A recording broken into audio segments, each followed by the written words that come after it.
fans, and welcome to Speed Racing Network's presentation of the Magic City 200 at Homestead Miami Speedway. I'm here with my co-host, Byron McDonald. Byron, how's it going tonight, buddy? Oh, man, it's going fantastic. We're going down to South Beach, man, for the high banks at Homestead, man. We're going to see some high, wide, and handsome tonight and see some multi-groove action tonight, so I'm excited for it.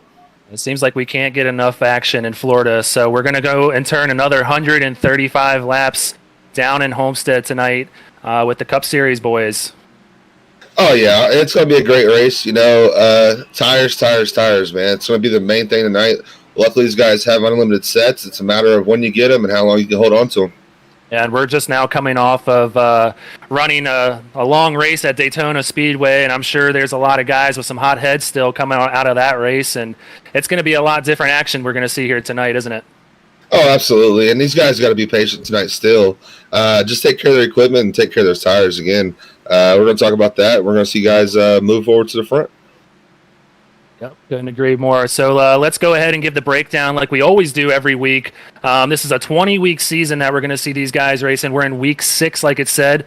It's a fixed setup league, so you can't have anybody with too much crazy setups out there. And then the big thing right there, that third one, is no fast repairs. That's the big thing to remember with these Cup Series guys. So if you see them getting any action or any trouble, you better be, holding tight to that steering wheel, because if you make a mistake, you're out for the race. Absolutely, and that's the tough thing, that's going to be this week. I ended up burning through my fast repairs on Wednesday, back to back. So not having those tonight's going to be huge. You got to stay out of the early ones and just have a car there at the end and stick around, and you might be able to come away with that first place prize. Like we said, we're going to be racing 135 laps, so it's going to be a long race to keep that car clean. All right, so we got the race payouts. Let's see what these guys are racing for tonight. First place is going to come away with $75. Second place is racing for $45, and third is looking for $30. Oh, absolutely. And these guys, fourth on back getting paid out 20 and 15 for 5th through 7th, respectively. And this is a big deal, man. To come in here, put $15 on the line and come away with 75 and bragging rights knowing that you won this race and beat all these great drivers out here. So these guys are going to be gunning for not only the cash, but the bragging rights as well. Yeah, and we're talking about race payouts. That's going to lead into our season-long team payouts as well. We got a lot of things that we're always racing for in this league, and that's one of the beautiful things about it. We have season payouts to the season champion, and you see it at the bottom right there too.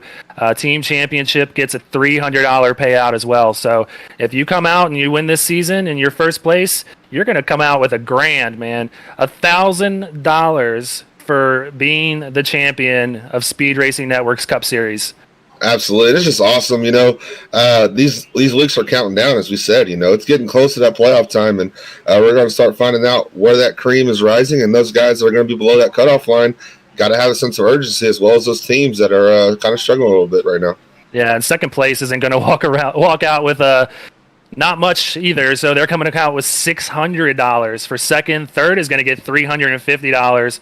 Fourth is looking at $225, and if you come out and you make that final round of the playoffs, you're guaranteed $150, man. That's awesome. So you're racing all season long, and you're going to have to survive these races with that no fast repair clause that we just talked about, and you're really going to earn these payouts if you make it into that final round of the playoffs. And that's what makes it so difficult, is just getting to that final 5. These playoff points are going to add up. These wins are going to add up, and these guys getting to the end are really going to show what they have. And, if you make that top 5, anything can happen. So it's one night that if everything lines, you can come away with that $1,000. Yeah, and I mentioned, these guys are racing for a lot of things, and this isn't all. They got the season payouts and the team championship payouts, but we also got payouts for clean drivers as well. They're racing for butt kickers here, a free butt kicker going to the cleanest driver during the season. So if you have the lowest amount of incident points and you meet that race quota to qualify for that, you're coming away with easily another $180 piece of equipment. And you see down there, you can use that discount code SRNVS20 for 20% off your order as well. So if you want to get in and get yourself a little discount, go ahead and throw that code in and get yourself a butt kicker. Absolutely. I looked at my instant points for the truck series, and it's not looking too good. So I don't think I got a good chance of getting this, but One of these lucky drivers here tonight is going to come away with this, as well as 2 other drivers in our other series. So hats off to Butt Kicker for stepping up and coming on. It's a big sponsor for us this year. And it really helps attract people to this league, because you have those people that are constantly fast every week. And, it gives you just something else. If you're not the fastest driver week in and out, it gives you something else to look for and drive for. And it really helps push people. So we're going to come and talk about Kane Cook's sim coaching next. This guy is one of the best pro racers in the Coca-Cola series, and he's agreed to help out Speed Racing Network and any of its members. And if they need coaching sessions, he's always there and available any time of the week. Absolutely. This is such a great deal. And you can book your session online at speedracingnetwork.com. But if you don't believe the proof that's in the pudding, watch this man on Tuesday nights when he goes in these pro leagues, and you just watch him. Me working with him personally the last 2 races, or the last race that they had, I watched Kane tentatively just to see what he does, to see the kind of things that he showed me. So he knows the tricks of the trade, and he can definitely help you out. Yeah, and one of the things I always like to reiterate to people, I don't know if they ever see it on the slate right here, but the man has 2 iRacing names. That means he has 2 separate accounts on the sim, and both iRatings are in the 7,000s. That is no easy feat. And the one thing that he is known for is the hard charger, and that's coming from the back and working his way up to the front. And I'm telling you from experience, it is fun passing cars on the sim, man. And I'm going to also go out on a limb and say that car at the bottom there looks awesome with the old Wild West paint scheme on it. Absolutely, man. And just to take advantage of this, again, you said he has 2 names on here and has above 7,000 iRating on both. That is a feat in itself. And I soak up everything I get. Every time I get a chance in the session with him, I soak up every chance I get, because he has so much knowledge to just the entire sim, and he just changes the way you drive. Yeah, and it's hard to find that help within the sim, and the man has offered to put his services out there for a certain fee. And if you guys just go, like you said, to speedracingnetwork.com, we'll explain everything on the site, and we'll get you set up with him. He's a really good dude, and he knows what he's doing, obviously, as we just talked about. So we're going to hop into our individual points leaders next. And as you can see, Jacob Smith from Revved Smith Racing is our points leader heading into week 6 after Daytona with 155 points. Absolutely. You had a great past 2 weeks, actually, at Daytona, and coming to Homestead, hoping to keep the Florida luck alive here tonight. As you see, Mitch Rollo, who was involved in that early accident last week, dropped all the way down to 7th.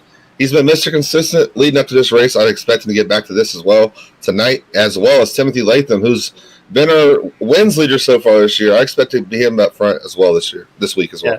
Yeah, you mentioned the guys dropping a lot. We've seen a few people rising to the top, as well as we've seen James Holtzer up in 2nd place running for TMSRN. He's only 3 points back of Jacob Smith. So Jacob can't really have a bad night, or else Holtzer might be able to hop on top and take that top spot. And then we see Gabriel Ellison also having a nice surge to the top as well. Only 15 points back of first, running for H2k Motorsports. Absolutely. And you see the gap just from here to the cutoff. Still, no one's safe yet. For those that are not NASCAR fans, the way the points work is every position is a point. The leader comes away with the winner comes away with the most points at 40, and then it goes from 35 down from there. So no one here is safe, and you're really looking these next couple of races to really secure your spot here and really make sure you're safe going into those last couple of races. And just before we go on to the next slide, I want to point out a couple names that we should really be looking at.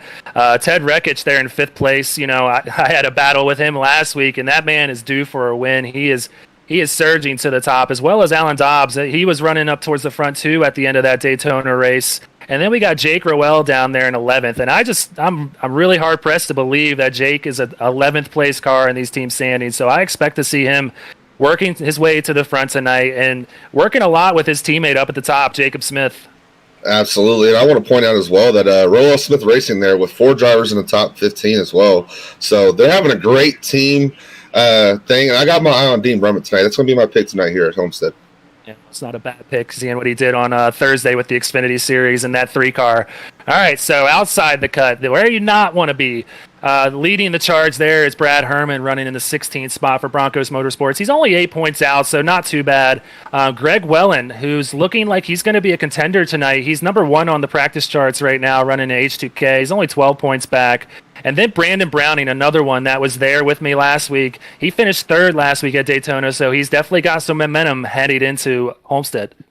Absolutely. And I see a lot of these names here on the bottom of the left side here. You know, Thomas Rutherford, Chris Massey, Dave Hughes, who just joined a new team with SRN. Those guys are a little bit back of this cut line on this left side, but they got to make up some ground here tonight and going into the next couple of weeks as well. These guys on the right side who are a little bit further down. Couldn't agree more. And then we got, the team standings coming up, or team championship standings coming up, with Revved Smith Racing leading the charge. As we saw, Jacob Smith was first in the individual standings, so he's helping his cause with his team there. They're at the top right now with a win and 574 points. So looking at 40 some odd points back, Revved Racing sitting there with no wins. Not bad, considering, they're following a team with a win, so they're still in contention there. And then third with Team SRN, only a point back, a second of Revved Racing there. Absolutely. And Revved, known for consistency, not having that win yet, but I've got to believe it's going to come with them making some driver changes here recently. So they're just now really starting to re-gel and really find out what their strong suit is as far as the new organization, as far as those guys driving. 55, I want to point out here, sitting in fourth, just under 100 points back. Those guys made a driver change as well this week, so I expect those guys to make some changes here and move up to the front. Forgot to mention that these team standings are sponsored by Tropical Smoothie, Cafe. Eat better, feel better. So we got to throw a big shout out to them. We really appreciate them coming on board with Speed Racing Network, and I'd like to apologize for forgetting to mention them. So we're going to go ahead and get into the team introductions here, and we're going to go ahead and talk about Revved Smith Racing first. Like we said, they're the leaders in the team standings right now, so we're going to start with them. And we got number 11, Jacob Smith, on board with them. He's the points leader right now. But Jake Rowell in that 9 car is the only car on the team so far with the race win coming at the road course at Daytona. Absolutely. These guys have been consistent and really found their groove the last 2 weeks. So we'll see how strong they are tonight. Again, I'm going with my pick, Dean Brummett, who's also a part of this group. So I expect these guys to get a couple more wins this year because they really turned it on the last couple of weeks. Yeah, and I'm really glad that we have the little fire in the background there, because Shane Good has also been one of those cars that has been the one to watch. So we're going to keep an eye on them tonight. So next we got Revved Racing, who's running second in the team standings, and they have Damian Leininger in the number 2 car, who is a great driver in his own right. And the number 22, Alan Dobbs, is going to probably be my pick tonight, man. He's really due. He's run solid all season when he's been able to stay out of trouble. So I'm really looking forward to see what he has to show tonight. Absolutely. A couple new guys there in the 28 and the 52, as well as the 75 of Brandon Key, who has been running up front, just been caught up in a couple accidents, but really just looking at a way to turn around the season tonight and just stay up in that top 15.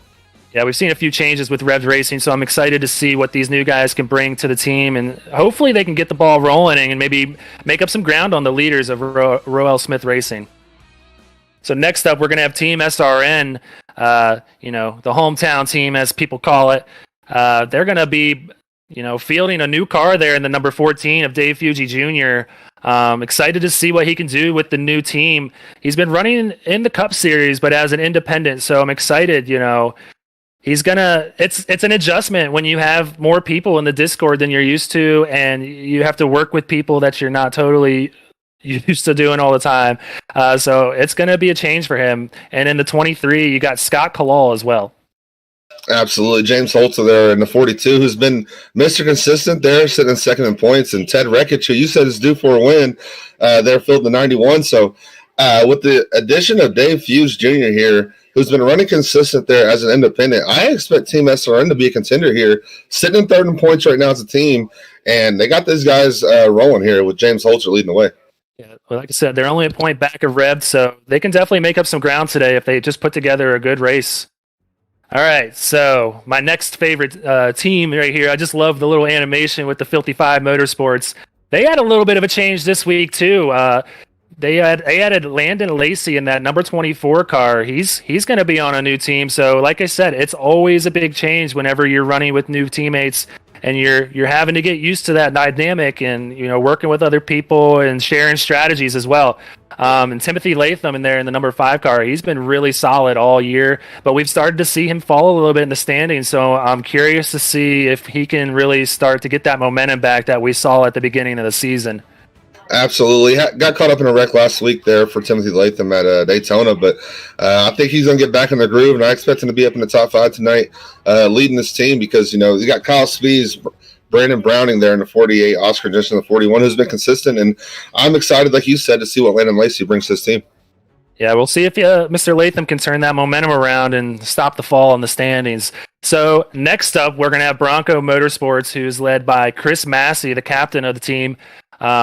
Really surprised to see how much he's struggled this season. Like we said, it's really easy to have bad races in this league with no fast repairs, and he's just got caught up in some trouble this year, and we're going to have to see if he can really start to string together some good finishes to kind of build that standings up and see if he can get closer to that cut line. And then next in the 84, we're going to have Austin Reedy and number 85, Brad Herman, who's also had a little bit of a difficult season here in the Cup Series. Absolutely. Tristan Bailey there in the 86, and in the 89, Ryan Steenbacher is going to round out this team. And, you know, really just been hit and miss for these guys. You know, they had a guy up in the top 10 or they have a guy down below the top 20 just based on, you know, these guys getting caught up in wrecks. So really looking for these guys to put a complete race together as a team. Yep. So we're going to see how they do today. And then next up, it looks like we have Team R&D fresh out with the Tennessee logo there. R&D Motorsports.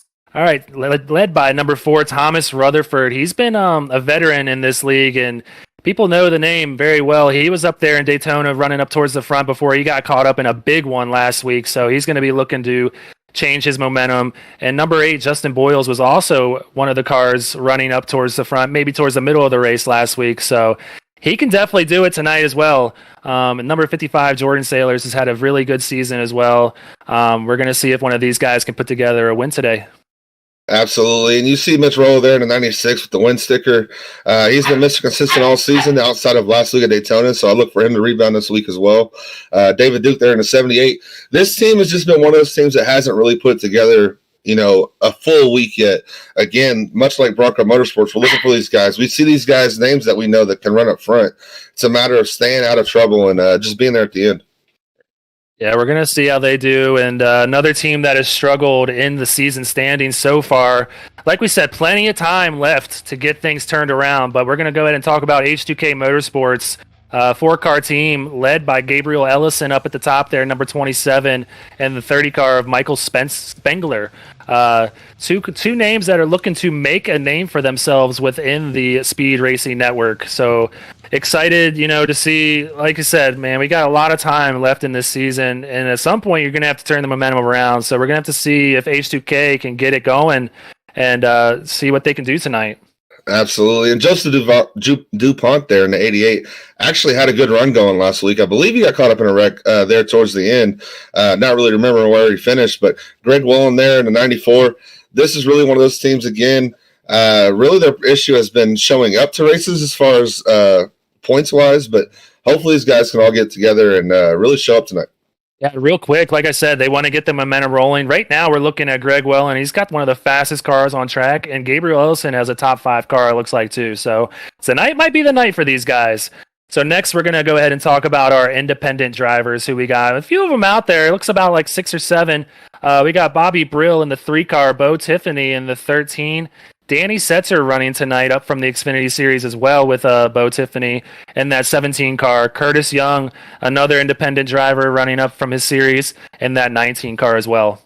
Yeah, then you round up the independent drivers. You got Brian O'Shell there in the 54 with Joshua Balliet there in the 74, Jay Gimbel in the 81, and Greg Joyner in the 82. And we want to point out Bobby Brill tonight is racing as an independent because he was replaced on the Filthy Five team by Landon Lacey. So going to be interesting the dynamic to see if it improves or if it hurts Bobby Brill tonight. We know that he typically does likes to race by himself, and he's the defending champion. So maybe this is what he needed. Yeah, it's looking like Jay Gimbel is going to be another one of those fast cars out there as well tonight. And I can tell you for a fact, from my experience in the Xfinity race on Thursday, that Greg Joyner is another one to watch out for tonight. So these independent drivers might not be on a team, but they're racing for just as much tonight. So they're definitely going to be contenders out there. Absolutely. And, I just look for Bobby Brill. He's going to be one of the guys up top early tonight. And I fully expect him to be up front. Oh, yeah. Yeah, he was last season's champion, and coming into this season, he has a lot to run for. He's got that reputation to uphold, and, he's going to come out there and bring it every week. So I expect nothing less than seeing Bobby Brill up front at some point tonight. The man knows what he's doing, and he knows how to make his way up to the front. And he's got his buddy Brian O'Shell out there as well in that Pit Viper car too. All right. So it looks like we got our qualifying standings in. And like I said, Greg Wellen has a really fast machine. He's going to be on our pole tonight in that 94 car for H2k Motorsports, coming in with a 31.132. And then second, Landon Lacey, like we said, he's the new car on Filthy 5 Motorsports, just 800s off the pace. And that 7 car, he's definitely going to be a contender tonight, and he might be making his new team a happy team at the end of this race. Absolutely. And you got Dean Brummett there in third for Royal Smith Racing. Ted Reckich coming in fourth there for Team SRN. Bobby Brill, the independent that we spoke of there in fifth, looking to show his strength again. And there in sixth, Gabriel Ellison for H2k Motorsports. Yep, Gabriel, another new addition to a team this week. So some of these new guys are making their teams happy, and the teams are looking pretty smart.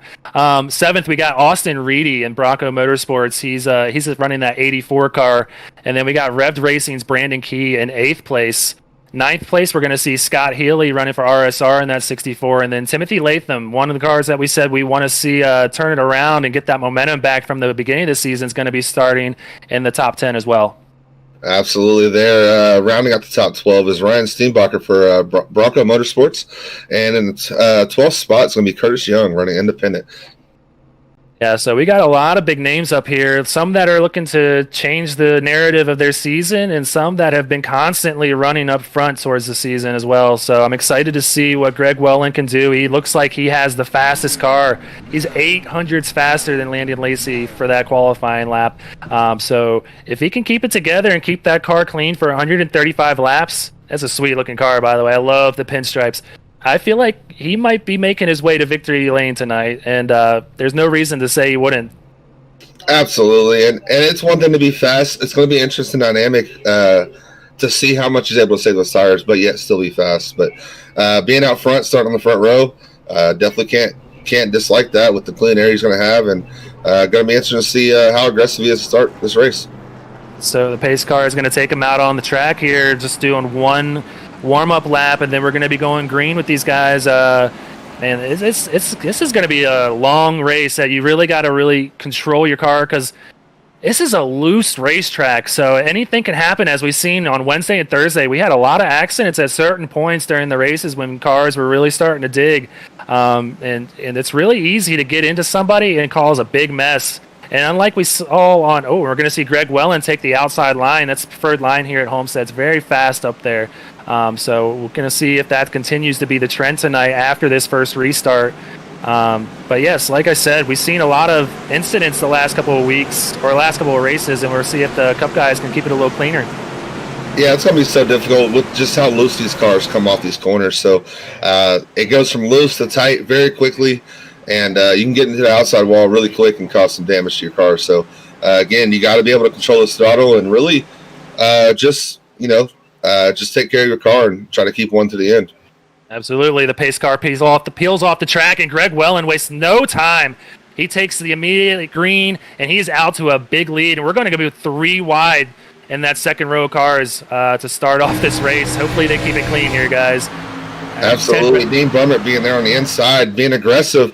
Looked like a little bit that Landon Lacey was caught sleeping and really just dropping back, not really getting that good start that he wanted.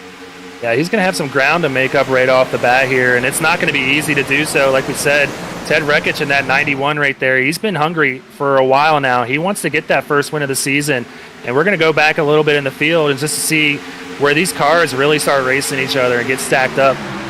Absolutely. You see a little bit of blinking there from the 64. Hopefully able to, this is not the track that you want to be blinking at. I can tell you that much with the amount of cars you're going to have around you tonight. But you're going to see these guys spread out, up top, down low, in the middle. Really, there is a groove here at every level here at Homestead. And going to be interesting to see how quick these guys move up to the top. Definitely a 3-groove track, but it's going to be user preference, really. All the lines are fast. It's just how you get off on exit and what you do on the entry. As we see Dean Brummett start to run down that Hunter Pence machine and the 94 Greg Wellen. They're gonna have a battle here in a second. Yeah, you got to wonder if Greg maybe saving his stuff a little bit, but Dean's not known to be that aggressive one. So interesting that he's catching him so quick. He may have had something figured out. Yeah, I'm not surprised to seeing Dean Brummett running up there after the show we saw him put on Thursday, but we're seeing a lot of 2-wide action back here, and like you said, it can get real dicey when these cars start to get warmed up and these tires start to get eaten up a little bit. You're going to see them start breaking loose, and as the race goes on, you're going to see these cars start maybe try to side drafting each other, and anything can happen at that point, so they're going to get racy here to start. Absolutely, and that's the most difficult part when you're in that inside car is when that top car is side drafting you, because you catch that a little bit of apron, either you're going to shoot up or that back end's going to slide around, and you're going to have your hands full with the steering wheel. So these guys got to be careful on entry as well as exit tonight. And we see Landon Lacey start falling back to this pack where they're going to be getting real dicey here in a second. Bobby Brill leading the charge there. He's always hungry to get up to the front, and running as an independent this week, he's going to try to make a name for himself out there. So he's going to be charging here in a second, and we're going to see just how far Landon Lacey falls. If he falls anymore here, he could be saving, like you said. Yeah, and the real difficult thing is when these cars on the outside start pinching down. I mean, the natural flight of the car when you get back into that throttle is to drift up a little bit. So that outside line is really in control of this bottom line. As you see Brandon Key getting the wall a little bit there. Yeah, it shouldn't be too much damage. Shouldn't slow him down too much, but still you want to avoid that as much as you can because that can affect the cars behind you and stack things up. Seeing this lead maintained by Greg Wellen here, I don't know if Dean Brummett heard you and maybe laid off a little bit as he caught him or just wants to keep up, but Dean Brummett, with the experience that he got from Thursday, is going to carry that over to today, and he knows how these tires are going to wear off, and he could just be stalking Greg Wellen right now, only 4/10 back of the lead. Absolutely, and you just got to be patient, man. You got to set up your passes here. You cannot be over-aggressive getting into these corners because you'll just slide up. As you see Jordan Sailors there slide up a little bit, and Oscar Jensen had to get out of it. That's exactly what I'm talking about right there. Very easy to do that here. It's just how you manage to save it, and if the cars are behind you that are, it just depends on the stage of the race, whether they're racing hard. That could really impact how they treat you whenever you're really loose and squirrely on the track. So absolutely. Another thing is too, you saw Jordan Sailors drop back there because of the lost momentum. That's one thing these guys up front got to keep in the back of their head is, you do go make that move and you don't complete it. These guys are going to train you because you're going to lose so much momentum losing that run. And to build off of what you just said, it's really hard to pass here because we saw Greg Wellen take that high line approach on the restart, and that's simply because the high line's faster. So he's going to leave people. If you're trying to make a pass, you're typically going to be making that on the low line, and that is really hard to pull off. Absolutely, and again, it goes back to that throttle control on the bottom and just not trying to float up into that guy that's above you on the track, but also that guy above him has to give him that space. As you see Bobby Brill give him plenty of space there to Scott Healy, having a great battle here for fifth place. Yeah, and Bobby Brill is just going to carry that momentum off the turn there and just pull out ahead of him again. And this could last for 10, 15 laps, who knows? And you're just eating your tires away on that bottom line as you're really just trying to get past that car. And it's really going to come back to affect that 64 as we see him tuck in behind Bobby Brill here.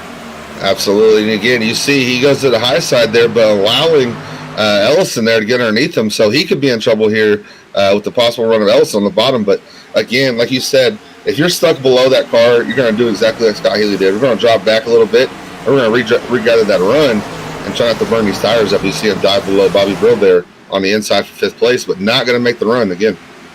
Yeah, it's the first time these guys have been out on track, in race action, so they're learning what they have to do to get past these cars. So as the race goes on, to make these passes on the inside, as we see the 89 get a good run, but that 13, or is that the 19 there, he's going to let him have it looks like, and save his tires for a rainy day, to say the least. But as you get the race going on, you're going to see these passes start getting closer and closer, and they're going to be right side by side to try and get as much of that high line action as they can to complete that pass, and that's going to ultimately get these guys touching each other. We're going to see some spin outs because of that.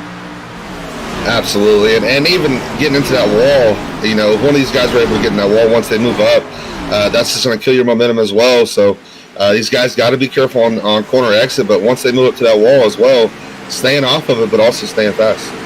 Seeing Damian Leininger right there running in 13th. Mitch Rollo, one of the guys we said who had a bad day at Daytona last week, going to try and turn it around this week, running in 19th.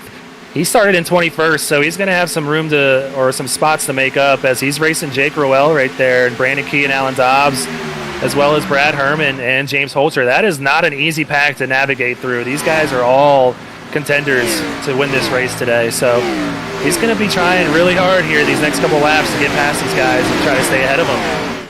Absolutely. You just see the front of the pack there thinning out and really just straightening out and getting to a single file line. That's kind of how this race is going to go. Those guys are battling the back, but Dean Brummett here still staying within an eye shot of our leader, Greg Welland. Yeah, the last time we were checking in on Greg Welland, he had about a 4/10 lead. Spread it out to about 5-6 right here. He's using that high line like we keep saying, and Dean Brummett looks like he's using the middle line a little bit to get a little bit of lesser run off the turns, but he's going to be saving his tires in that middle line, I think. I think if you either use that low line or really high line, you're going to be eating the tires up. So curious to see how the fall off works for that 94 car, and real curious to see if Dean Brummett can catch up as the run goes on. Absolutely, and this is about the time where those tires fall off. You know, 15 laps into the run, you really gain the spots that you're going to get off the restart. Now it's about maintaining and moving forward to those guys that have safe tires. So this could be the time where we see these tires start really showing their face here. And it looks like the 94 is kind of exploring the track, to say the least. He's running that below line on 1 and 2 right there to see if that helped with that delta to stretch out the lead on Dean Brummett. It doesn't look like it helped at all. It doesn't look like it really hurt at all either, as it's still a 5/10 gap between first and second. But look at that third place car back there. He's definitely shortening his gap. Ted Rekich is coming to play today. He was so close last week at Daytona, only a thousandth from winning, and he's got to be the hungriest driver out there tonight. So I'm really excited to see if he can get it done, and he's going to have something to say with these leaders in a couple laps. Not for nothing, but Greg, who was it that beat Ted Rekich last week? Oh man, I think it was myself. Oh man, everybody gets lucky every now and then. Mr. Humble here, man, Mr. Humble. I know if that was Sean beating Tripp to the line, that I would have already heard about it. So, yeah, definitely hats off to our producer tonight. But yeah, Ted Rekich, great race last week. You barely got him, but you got him. You know, that's all that matters. But he's looking to rebound this week. You know, definitely having a great run right now, and really just kind of stalking his prey and really just seeing what these guys up front have, because he is closing that gap a little bit to Dean Brummett. He tried everything to get me last week, and I have nothing but great things to say about him. He's a heck of a race car driver, and we're seeing him get within a couple car lengths of Dean Brummett. So he's going to be there knocking on his door here in a couple seconds, and we'll have to see how hard Dean races him and whether he just lets him go or fights him off for second. Yeah, as you see the Hornets that's here as we go back to Oscar Jensen back here battling for that 20th spot with Brandon Key ahead of them. They're too wide here, and really this is about the closest battle on the track. But I want to point out that Landon Lacey's sitting there in fourth, the guy that we said, you know, dropped back earlier as well, and now working his way up to the front, might have been saving those tires. Yeah, you could see, he probably saw, you know, how hard they were racing at the beginning, and he's like, you know, maybe I'll just see how this works out. And this is what you do when you come to a racetrack. You got to feel it out and, you know, see what's going to work for you and let those guys burn their stuff up. Him and Ted Rekich are coming to the front, so I'm hoping that Dean Brummett and Greg Welland are paying close attention here and realizing that they may have made a mistake running as hard as they were at the beginning. And maybe 3 or 4 laps from now, we're going to see these guys battling for second and then maybe first. So, like I said, Bobby Brill is right there in fifth. He seems to have spread himself out from the Hornets' nest that he was leading not too long ago. So this top 5 is pretty close together, and that's what you want to see here in a race. Absolutely. As you see Dean Brummett getting stalked by Ted Rekich as he's getting bigger and bigger in his mirror. And you got to wonder if Dean's going to start searching around a little bit or if he's going to stay true to his middle line there. Really not gaining on Greg Welland, but also losing time to Ted Rekich. Yeah, I'd say we're about halfway through this fuel run, and it's looking like this thing's going to go green for a little bit as these cars are spreading out and feeling out the track. So Dean might be in a little bit of trouble here as he has Ted Rekich and Landon Lacey and Bobby Brill coming up behind him. He's losing that gap a little bit on Greg Wellen, I think. So Ted's going to be there, and we're going to have to see if Ted can make that pass on the inside. I'm hard-pressed to say Dean's going to let him have it on the high side. Yeah, I think Dean sticks to his guns here, but not really racing too hard here. I don't know if Dean, from what I gather, he's one of those smart drivers that will let him have it and really just use it as information. Really sit there and see where these guys are gaining time on him. So really, Rekich here closing the gap, though, and I expect these guys to come forward here pretty quick. You see down there Oscar Jensen, our biggest mover, up 8 spots. He's running back there in 21st, so he started in 29th position. He must have had a little bit of a bad qualifying spot. He was running up towards the front at Daytona last week, too. Had a great run. He was pushing me up to the front, and then he got caught in a little bit of trouble at the last turn. He was caught in that last race, or the last accident of the race. I believe he still got a top 10, so he had a good race last week, but he's showing that momentum this week as well as he moves his way up to the front. Absolutely. And you see Timothy Latham there riding in 9th, getting a little bit of pressure there from Steenbacher's and a couple other cars as well. So Timothy Latham having a good run now, trying to hold on to this top 10 spot. He needs to gain that momentum that he had back at the beginning of the season. We keep saying that. So glad to see that he's moving up towards the front and keeping that top 10 position. As we've seen, Dean Brummett still keeping the gap on Ted Rekich here, but Ted's coming, and I'm just curious to know if Ted may be cooling off his tires. Oh, he's going to have a big run coming off of turn 4 here. He's going to be there coming into 1. Yeah, I was about to say, you can see the exit there. Dean Brummett got a little tight there. He probably had to get out of it as Rekich exit a little bit lower than him. Looks like he's going to get to his inside here and hope he make a run down the backstretch. Like I said, man, this is one of the hardest tracks to pass on the inside, so he's going to have to get a good run and maybe do a little bit of a slide job. We'll see it here. Yep, he's going to get a big run and slide right up in front of that 25, and he's going to pull off that second spot. Great move there, diving it inside, and really Dean Brummett not forcing the issue there, giving plenty of room on the slide job as he's going to let Landon Lacey here go on the inside as well. Yeah, I think Dean Brummett knows he might have burned his stuff up a little bit quick, trying to keep up with Greg Wellen, who seems to be the class of the field so far. He put down a blistering time for the qualifying speed. So we're going to have to see if Ted can close that gap on Greg Wellen, as well as Landon Lacey, who is looking really good and really sharp to start off this race. Absolutely. And those guys that went to the window for Landon Lacey to win this race today was a little bit nervous to start this race, but you see the strategy of him dropping back a little bit and saying those tires really paying off as Bobby Brill moves to the inside of Dean Brummett and moves into that 4th spot here in 1 and 2. I have to imagine Bobby is going to be really hungry as an independent driver. He had the same thing last year where he kind of broke off from the team aspect and did his own thing, and that's when he really took over SRN and ended up winning the whole championship for us last year. He's a great driver, and he gets it done and knows what he's doing and saves his tires well. So he's going to be a contender here tonight before the season, or before this night's over. Absolutely, and these are one of those nights that really does get your season started. And for him to come out here the way he is right now and be sitting in 4th place, you got to think that he feels like he made the right decision. Yeah, and I have to imagine Dean Brummett's not racing these guys too hard. Showing a little bit of respect out there, knowing that they're faster. So he's kind of giving them that slide job per se. We're going to see if Gabriel Ellison can pull it off here going into 3, as he's closed the gap on Dean Brummett very quickly. These seem to be the 6 guys that have been up towards the front all day, and they're making their names known tonight. Absolutely, and Dean Brummett's really just learning information, knowing how hard he went this first stint, and you got to think that he's going to be contender here the rest of the night. A little bit back into that hornet's nest that you like to call it. They're going to have Steenbacher's and Latham battle here as 89 takes it on the inside of the 5. The 5's going to get that big run on the high line, though. He's not going to let him have it easily here. Yeah, he definitely is not going to let him go like Dean Brummett has been. As Timothy Latham really pushing that outside, you're going to see him get this big run right here. Looks like the 89's going to pull out, but the 5's going to have a big run on the outside. And you see Damian Leininger in the 12 just licking his chops as these boys are battling right here. Timothy trying to get a nose on that high side to say he's there. He's going to get a look on that high line, see if he can get a run off of 2 to get that car next to the 89. But I'm assuming the 89 is going to slide up like he did right there and block that run that Latham's going to have. Yeah, you see Damian Leininger looking a little bit impatient there behind Timothy Latham, wanting to get a run as well, trying to make that pass.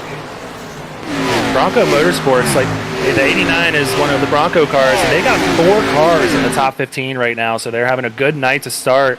But we're going to be seeing green flag stops here and not too long from now, and that's going to be another test for tonight as we see Ted Reichich taking the lead from Greg Wellen. I'm telling you, that 91 is hungry. He's wanting that win, man. He's running great tonight. We're going to see if he can put a gap on this second-place car now as we see Landon Lacey's going to be trying to make a move here as well. Yeah, I was about to mention Wreckage definitely wanting to see that 94 hold this 7 up just a little bit so we can get a bigger run and get this lead gap a little bit bigger, because these 2 cars are really showing themselves here in the last couple laps.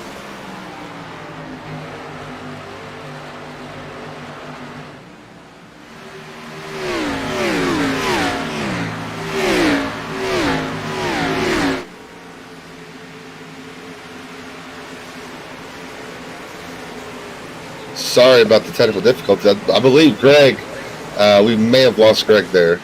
We're here with Scott Healy, though, moving up into 6th place past Dean Brummett. So that's an interesting dynamic there with Dean Brummett dropping back further down. You got to wonder now, when is he going to think about coming into these pits and possibly get 4 freshes, because he's just continuously dropping back. And if he drops out of that top 10, he's going to have some issues. But Timothy Latham here riding in 11th, getting some pressure there from Austin Bailey, though. Tristan Bailey, I'm sorry. Yeah, you got to love technology when it fails you, right? Oh, he's back. There he goes. There he goes.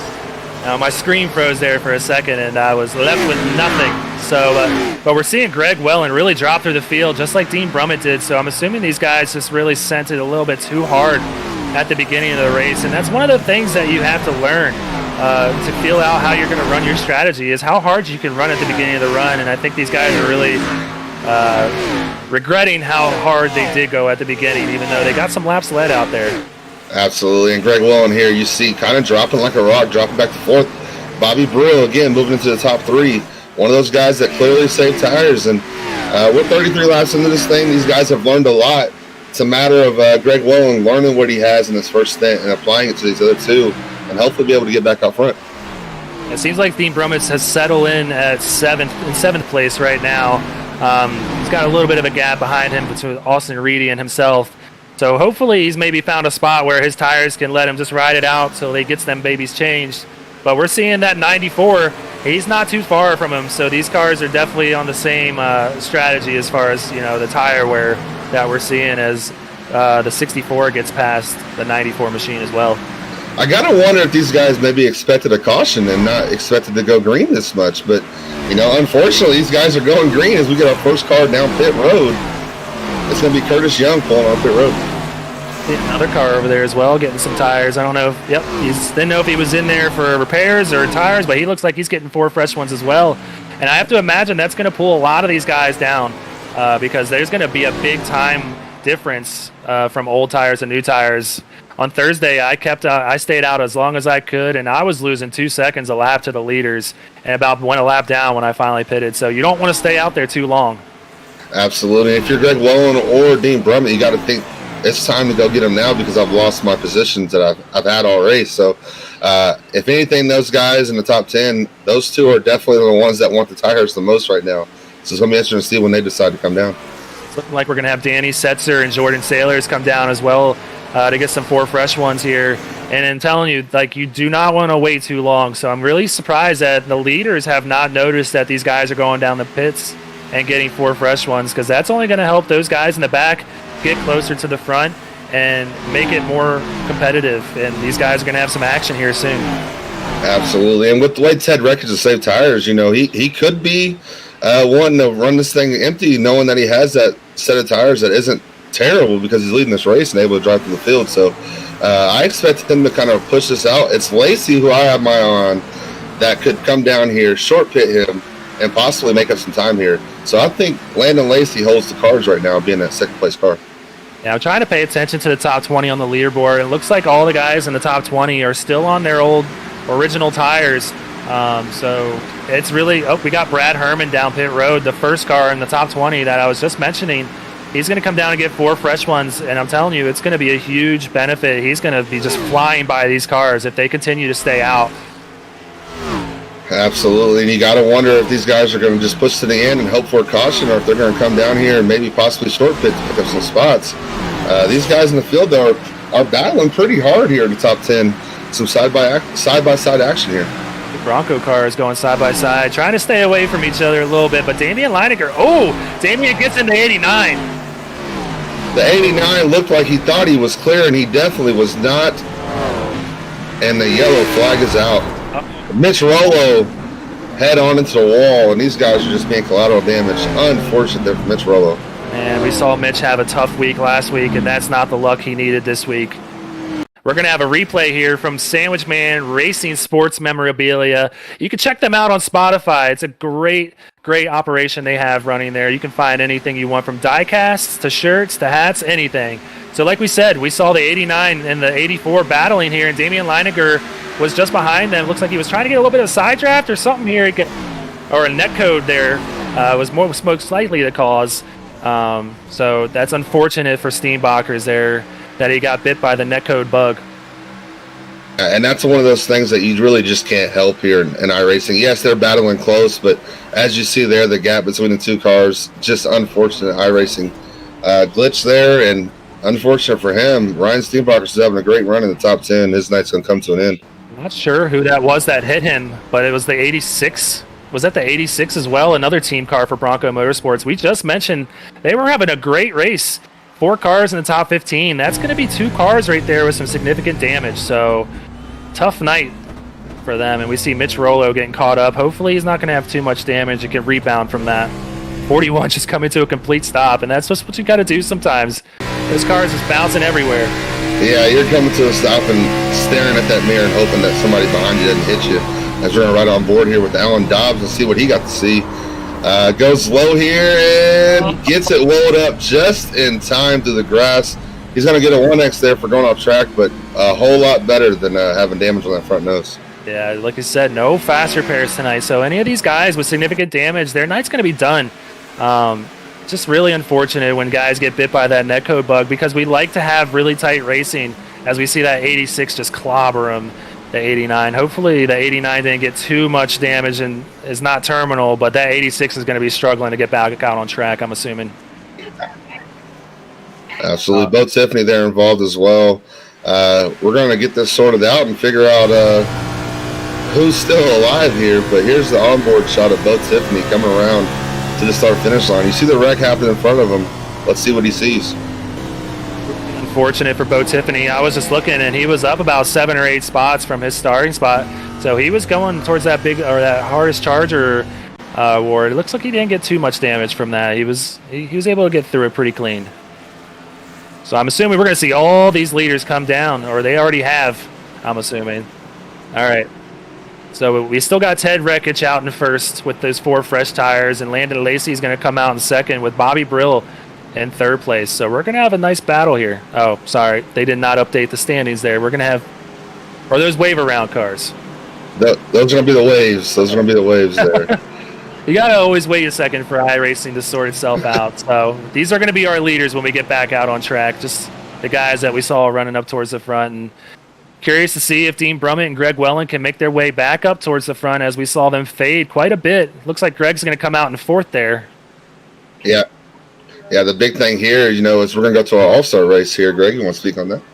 Yeah, so we're getting closer and closer to that May 1st draft day. And, man, everybody in SRN is so excited for the opportunity to be a part of this. We're going to have our all-star race, our first ever all-star race. And it's going to be awesome, and we want you guys to come join us. So we're going to hold a live event to show the draft day events on Saturday, May 1st. The qualifier races at Indy are going to be Saturday, May 8th, and then the All-Star race also taking place at Indy in the ARCA cars is going to be Sunday on May 9th. So you're not going to want to miss it. It's going to be an awesome event, and it's going to be different because we're going to be running cars that nobody's used to. And we're going to be also running on different teams from what we're used to. So it's going to be something you want to tune in for. Yeah, I'm excited, man. I got some time in the ARCA car this week, so I'm kind of warming myself up a little bit for this Speed Racing All-Star race.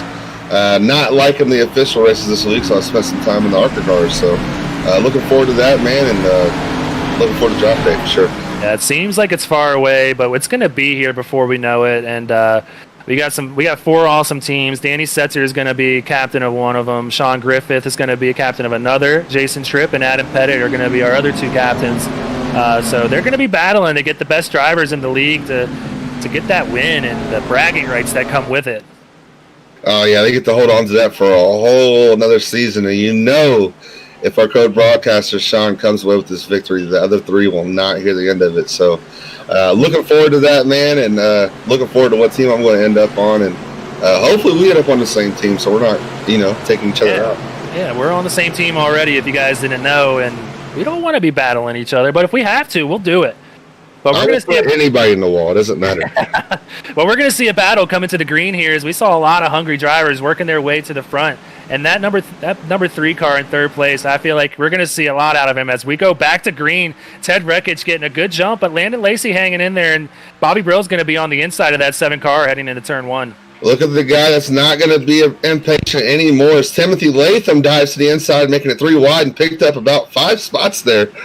He's looking to go to the top 5 here on the inside of Greg Welland.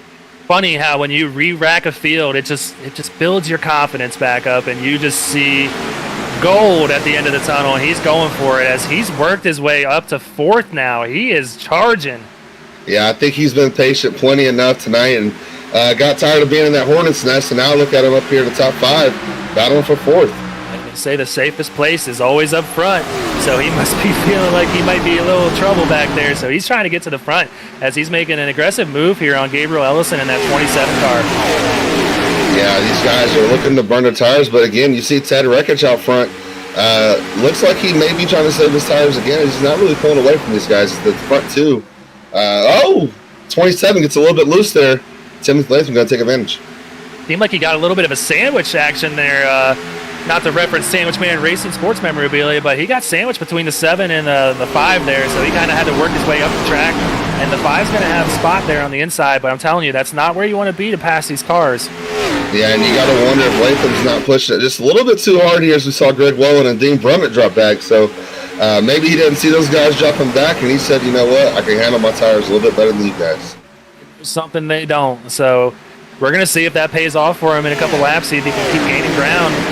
But we're seeing Dean Brummett and Greg Welland sitting behind these guys who've learned their lesson from burning them up. As we see Ted Rekich just building that gap up to a 7/10 lead on Landon Lacey. Yeah, Lacey able finally to get clear. Bobby Brill there battling side by side for a couple laps, really allowing Rekich to get out front. We're going to see if Lacey's going to be able to run these guys down or if he's going to contend with these guys behind him. I want to go ahead and point out 2 guys to our producer. Justin Boyles is running in 12th place. He started in 31st position. That man has climbed 19 spots in 47 laps in 1 green flag run. And then in 16th spot, we got David Duke, who started in 35th spot. He's climbed 19 positions, and these guys are working their way to the front slowly but surely and just picking them off one at a time. So I love seeing that these guys, these veterans of our league, just knowing what they're doing and working their way up to the front. Absolutely, and I think it goes back to what we talked about with Dean Brummett and Greg Welland was these guys were kind of expecting a green early on or a yellow early on, and they went green, so now the urgency is high, knowing that these guys got to get to the front because it's going to be green flag racing a lot tonight. Definitely, but we're seeing some close action here between Bobby Brill and Timothy Latham. They are leaning on one another, and Gabriel Ellison's not letting Timothy Latham have any slack either. These 4 cars in the top 5 are battling right now. Yeah, you look at that graphic there as you see Timothy Latham, really the only car on the bottom. Again, you spoke on it. That's not where you want to be, burning those tires up. So he's got to find a way around these guys to get up in that middle groove and really conserve those tires, or he's going to be falling back here shortly. Trying to slide up in front of Bobby Brill here. Bobby's going to let him have it here as we see Ted Rekich just loving what he's seeing behind him. He is smooth sailing off into the distance. He's got almost a second lead on second place Landon Lacey. And I have to imagine Landon's watching what's going on behind him and knowing that these guys are hungry trying to get up to that lead. So there is a lot of action happening right now. Absolutely. And if you're Rekich, you got to be comfortable knowing that you almost got a second lead. And really, you didn't move to the front until the end of the run. So you got that long run speed. If you can maintain this lead here in the short run, you know you're going to be able to pull away towards the end. You see that green Mountain Dew car right there in the number 9 machine of Jake Rowell, another one who's just picking them off one at a time, slowly but surely. He started in the 19th position, so he's climbed 10 spots already.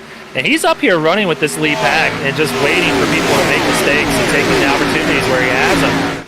Absolutely. And really just being patient at high line as you see him just really not making any moves to the bottom, really just running his own line and picking cars as they come by him. So Dean Brummett there stuck on the bottom, battling those guys up front. Really wants to get to that middle line because we saw him burn those tires up in that first stint. I'm worried Dean's going to lose some spots here with that high line, just that train just going on by him. The momentum is just such a difference maker coming off the high spot and the turns as opposed to the low line. So we're seeing Jake way up there in the marbles trying to get that run and see if he can get some momentum. Yeah, that's what we talked about. We're going to see these guys here go to the top as Jake Rose, the first one that we've seen, venture all the way to the top.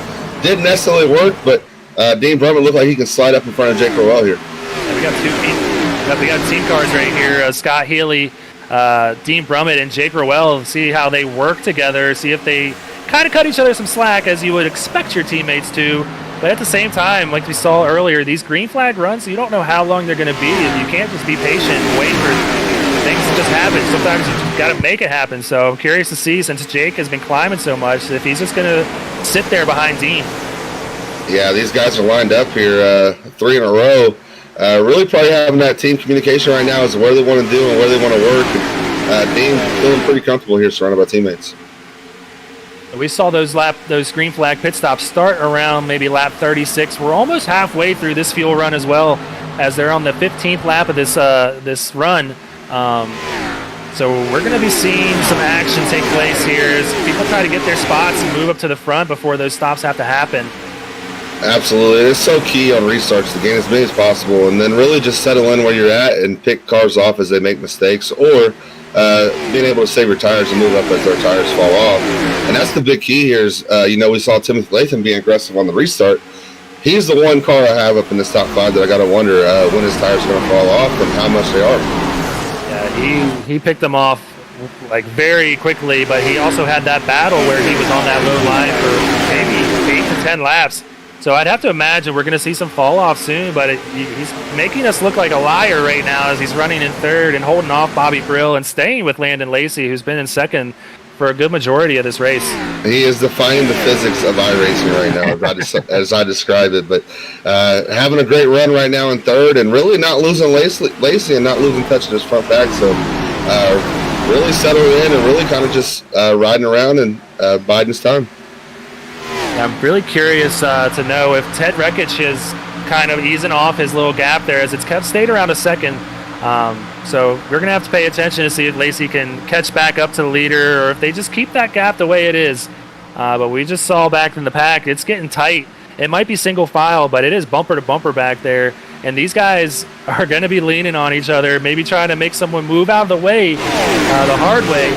So as we see a Bronco car jump down on David Duke right here, making a pass on the inside, they're going 3 wide through this turn, and there, like we said, are lanes everywhere. So everywhere is an option in this race. Absolutely, and it's so difficult to pass here, as we touched on, as you see everybody lined up. So it's a matter of getting that run and using it at the right time, because if you don't and that run stalls, then you're just going to be stuck either on the outside or on the inside, depending on where you're at. So difficult to pass, and track position is so key here at Homestead.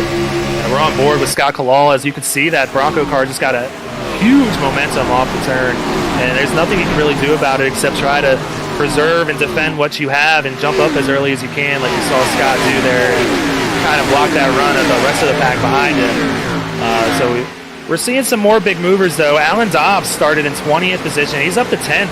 He is also one of those drivers who's been knocking on the door, getting that first win of the season and wanting to bring home that first win for Revved. He's up there in the top 10, and I'm curious to see if we can see Damian Leininger work his way back up too, as we saw him running in the top 5. So Rev's got some work to do.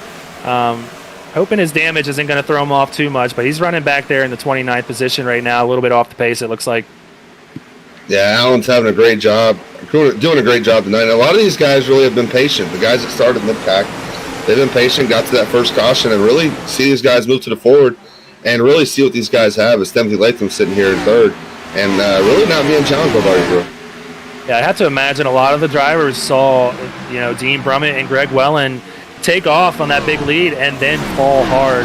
So I'd have to imagine that they're kind of changing up their strategy a little bit, being a little patient, happy and content with where they're running, and going to feel it out as it goes, and maybe try to put a little bit of pit strategy. Anything's an option today. Absolutely, and these guys, like I said, tires is everything. So we're really getting to that point of stage where you're going to see these guys struggling with their wheel a little bit, maybe get a little bit tight, a little loose on entry, but these guys are holding it together pretty good so far through the first 60 laps. And I mentioned earlier in the race, Bronco Motorsports had 4 cars in the top 15, was looking like they were going to come away with a great day. But the great day now looking like Revved Smith Racing, who's looking to extend their points team lead. Their cars are running 7th, 8th, 9th, like we mentioned, with Healy, Rowell, and Brummett, and then 19th as well with Shane Good, another one that I mentioned who's been running really well all season. So these guys have brought it today as they do every week, and RSR is here to play this season. So these other guys in the league better start stepping it up, as we're in week 6 and there's only 20 weeks. So RSR is showing their cards, and they have a great hand. Absolutely. It really started back at the road course.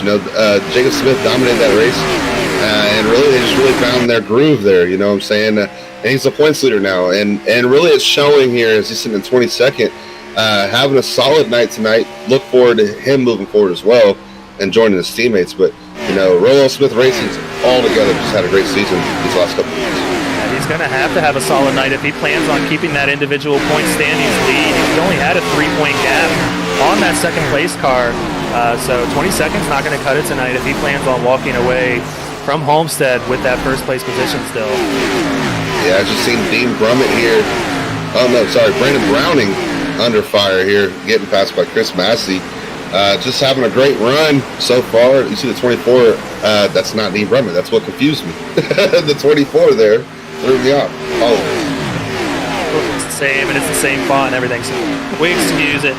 But no, these guys are this is around that time when we're going to start seeing that tire fall off, so we're going to see who's been saving and who hasn't. We're going to start seeing passes made here, and guys working their way up to the front, and some guys falling back a little bit in the field and maybe having to change their strategy and short pit if they want. Like we're seeing another green flag run. First one was 40 laps. So we're seeing another, a 20-lap run that we're on right now after the pace laps. Yeah, this is where those guys are going to start struggling and really asking for tires. So if you've made your positions now, it's about holding them and trying to move forward. But you're going to see these guys start dropping off that lost those tires and really start dropping like a rock throughout this field. I'm going to go up to the front. It seems like Landon Lacey might be closing the gap a little bit on wreckage as he pulls away from Latham, who we saw charging hard at the beginning. Wondering if those tires, like we said, this is when we're going to start seeing that fall off as he's under attack for that third place spot from Bobby Brill, who's going to try to pull off that slide job. Absolutely. This is where we saw Greg Wellen and Ted Wreckage. That's when he started moving to the front. Dean Brummett started dropping back around this time last run. So Bobby Brill showing again that he can save those tires, and you got to wonder if maybe those leaders got too far ahead of them if they're able to save their tires as well. And Austin Reedy in 5th place, having a great race as well, just sitting there, learning from these guys, seeing what's working, seeing what's not, and he's just slowly, methodically moving his way up to the front as he moved past that 27 car at one point in this green flag run. Yeah, and you just got to be patient again. We've seen Bobby Brill, we've seen Ted Wreckage be patient tonight. These other guys got to follow suit, and I believe he's been patient. He's been right around the top 10 most of the night, and now he finds himself sitting in 5th. Yeah, so we're seeing that gap stay between 1st and 2nd, around 1 second. We're going to see, it's now or never for Landon Lacey. He's going to show his cards and see what he has for Ted Wreckage. Ted Wreckage, like I said, though, is just so hungry after last week's second place finish. He's been there every week, week in and week out. Excited to see if he can hold on to this and if he's got the strategy to beat all these guys. Yeah, he's having a strong race so far. Really, if it wasn't for you, he'd be a winner right now. But, we won't bring that up again tonight. But, he's had a great season. He was one of the guys that was in the preseason that was just dominant throughout the race. Him and Latham throughout the preseason trading back and forth, and Dean Brummett as well. So not surprised to see Wreckage being this strong so far in the season. And I look forward to continuing tonight as he's been dominant so far. Well, I want to point out Bo Tiffany, who we saw got caught up a little bit in that last incident on track. He has moved his way back up to the 15th position, having an absolutely great night, moving up 11 spots from his starting position in 26. Just, trying to do what he can as an independent driver, moving his way up in the Xfinity Series this week and learning from all these Cup guys. As we see him getting close there to Greg Wellen, who seems to be falling back a little bit again. Oh, yeah, Greg Wellen, unfortunately, dropping back again. Really just hasn't had it since the start of the race. And, again, looks like he's struggling to save those tires as cars just start catching him. And you see Alan Dobbs ahead of him, but he's under fire right now, David Duke. Yeah, he looks really, really tight out there. We're going to see David Duke try to take over that 11th place position on the inside. That middle lane is a good spot to pass cars, as you'll get a decent run yourself off of the exit of the turns, but it doesn't look like he's going to be able to complete it right there, and he's going to be under attack from Holtzer here in a second for that 12th place spot. So David Duke trying to pick up spots, but at the same time defend where he's at. It's so easy to lose all your track position in such a short amount of time here. Absolutely, and that's the frustrating part is, he came out here starting on the pole, but to come out here and really just not be able to save these tires, and, it's got to be disappointing and really frustrating for him sitting here in the 11th spot, really under fire right now by David Duke. Yeah, as we see 30 laps come on this pit run, we're going to start seeing these guys maybe short pit and try to get a little bit of speed. And as I say it, Danny Setzer coming down pit road. He's a lap down car, but that always points out to guys that maybe it's time to come down the pits, and we could see some leaders maybe try to come down a little bit earlier than they did last time. But it's just, you never know when that caution's going to come out, and that's always something that weighs in your head is if I pit right now and we racing a lap down for a little bit, and that caution could really set you back. Absolutely. We're riding on board here with Bobby Brill, who's been putting pressure on Timothy Latham as you see him kind of shove him off into the corner there. That's his former teammate there in front of him, but Bobby having a great run tonight and really looking a way to get around Latham cleanly, just not really to get that run yet. He's definitely using that 3-car to act as the intimidator there. He's putting the pressure on Timothy Latham. But Timothy Latham in his own right, we saw him gain so many positions on that restart. We expected him to fall off the pace quite a bit. He's proved us wrong and stayed in that spot in third. And he's definitely setting himself up to maybe be in position to win this thing at the end of the race if he can stay up there and keep ahead of Bobby Brill, who looks very hungry to get ahead of him. Absolutely. A dynamic we haven't talked about. We were going to, but then the caution came out was the importance of these green flag pit stops. Homestead is not an easy place to get on pit road. So these guys that are up front here that are contending now got to get on pit road, got to get off pit road quicker than these other guys, and got to be consistent when they get on and just make sure they don't spin those tires or possibly spin out and get on pit road. Yep. So we're seeing this battle up front starting to shrink a little bit. It looks like we're down to maybe a 6/10 gap between Ted Rekich and Landon Lacey. Landon Lacey maybe saving his stuff a little bit more than Ted Rekich. Not sure if he's going to get there before they go to the pits, but it definitely gives Landon something to look forward to and build off of towards this end of the race. He could be there at the end. Absolutely, and if I'm Lacey, if I know I'm gaining on that leader, I'm that type of person that I'm going to pull up to your bumper and then I'm going to short pitch you. Because I'm a strategy guy. I feel like if I get on pit road first, clean, and get out on those fresh tires, it's going to be interesting to see if Lacey closes that gap and makes the pass, or if he's going to short pit him here. Yeah, we're coming up on lap 35 of this set of tires, so this is definitely around the time when we fully expect to see people coming down pits. As we see Gabriel Ellison, who was running in the top 5, he's the first one to come down. That's going to pay huge dividends for him here, but like I said, it's a huge risk. Because all it takes is for someone to get into somebody coming down the pits, and that caution's going to come out. So we're going to see if that pays off for the man. Absolutely. And I want to point out in the chat right now, our race winner from Wednesday, Corey Saucer, commented down there that Mr. Rekich is on rails. So I'm guessing that's Corey Saucer's pick tonight out there in the chat. We got a couple of Rev guys out there in the chat I want to give a shout out to as well. Sean Kozier, Cody Riggs, and Aaron Gerwitz out there watching, man. Appreciate y'all commented up. We'll give y'all a shout out. Yeah, man, we love all you guys. We appreciate you guys watching as always. Make sure you like the page, the stream, follow Speed Racing Network. You'll get notifications whenever we go live, and you'll get our schedule. as well. As you see, Greg Wellen is just constantly under attack from another Gregory Joyner here, a Bronco car, an independent driver this week. He's going to try to make a move on the inside and bring Bo Tiffany with him. Greg Wellen is really struggling, and I'm really surprised to still see him out on track with those tires. Absolutely. With Ellison already coming down pit road, that I feel like that would be an invitation to some of these drivers. But some of these guys expecting to stay out, and I think they may be expecting us caution knowing these guys are on these older tires. Yeah, it's definitely. I mean, if I was in the 94's position right now, as we see, just look how much faster Ellison is than these guys. He is blowing by these drivers, just getting so much momentum and grip off these turns. It doesn't even look like he's in the same car. It looks like they are in Xfinity cars, and he's just in the Cup car with way more horsepower, just blowing by. And he is making up so much time. If these guys were ahead of him, which they weren't, he was running 6 before he pitted. But you got to imagine, these leaders are all still out on track. We're not that far ahead of him. He's going to have that time and make it up on them. Absolutely. He's the one person on track right now not wanting to see that yellow. So different bit of strategy here being played out in the top 5, and going to be interesting to see how this thing shakes out. This thing stays green. That's what you got to do to put yourself in a position, man. As we see Dean Brummett under attack from Alan Dobbs on the inside, and we see that 27 just in a field of his own right now. He's having a field day passing these cars, but we're going to see 3Y going into 1 and 2 here. Hopefully they can make it stick. Yeah, Alan Dobbs maybe had to get out of it a little bit as he's feeling a little tight, I'm assuming, on these old tires and not wanting to get Dean Brummett there, showing a lot of respect.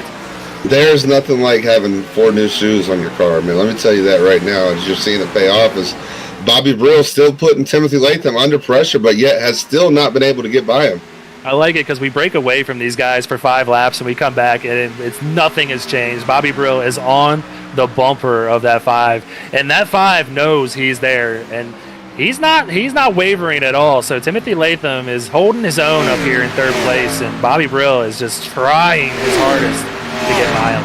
And that's what's crazy, and that's the skill that Bobby Brill's showing as well, is to know that you're being that patient and not getting the wall or not wreck at Homestead is pretty impressive itself. So hats off to Bobby Brill staying patient, but also putting Latham under some pressure. As we're watching Ted Rekich here, Lacey not being able to close the gap like we saw him doing a little bit before. It's like staying around the same as it was. We got some fresh tires passing Rekich on the inside there, but we're coming up on 40 laps here on green, and I have to imagine we're going to start seeing people come down pit road.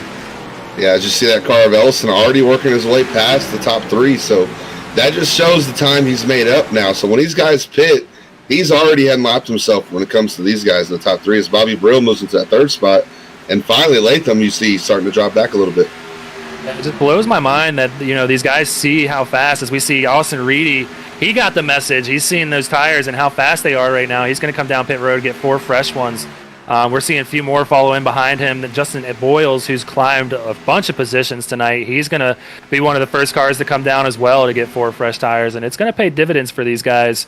I'd have to imagine Ted and Landon Lacey, if anybody, Landon, as we see him really close the gap now, as I just said he wasn't. He had to prove me wrong. He's only 4/10 back at Ted, and Ted's got to be seeing that and maybe doing what you said earlier, Byron. Maybe once he gets to the bumper, he pulls down and gets 4 fresh ones to get an extra lap on him. Absolutely.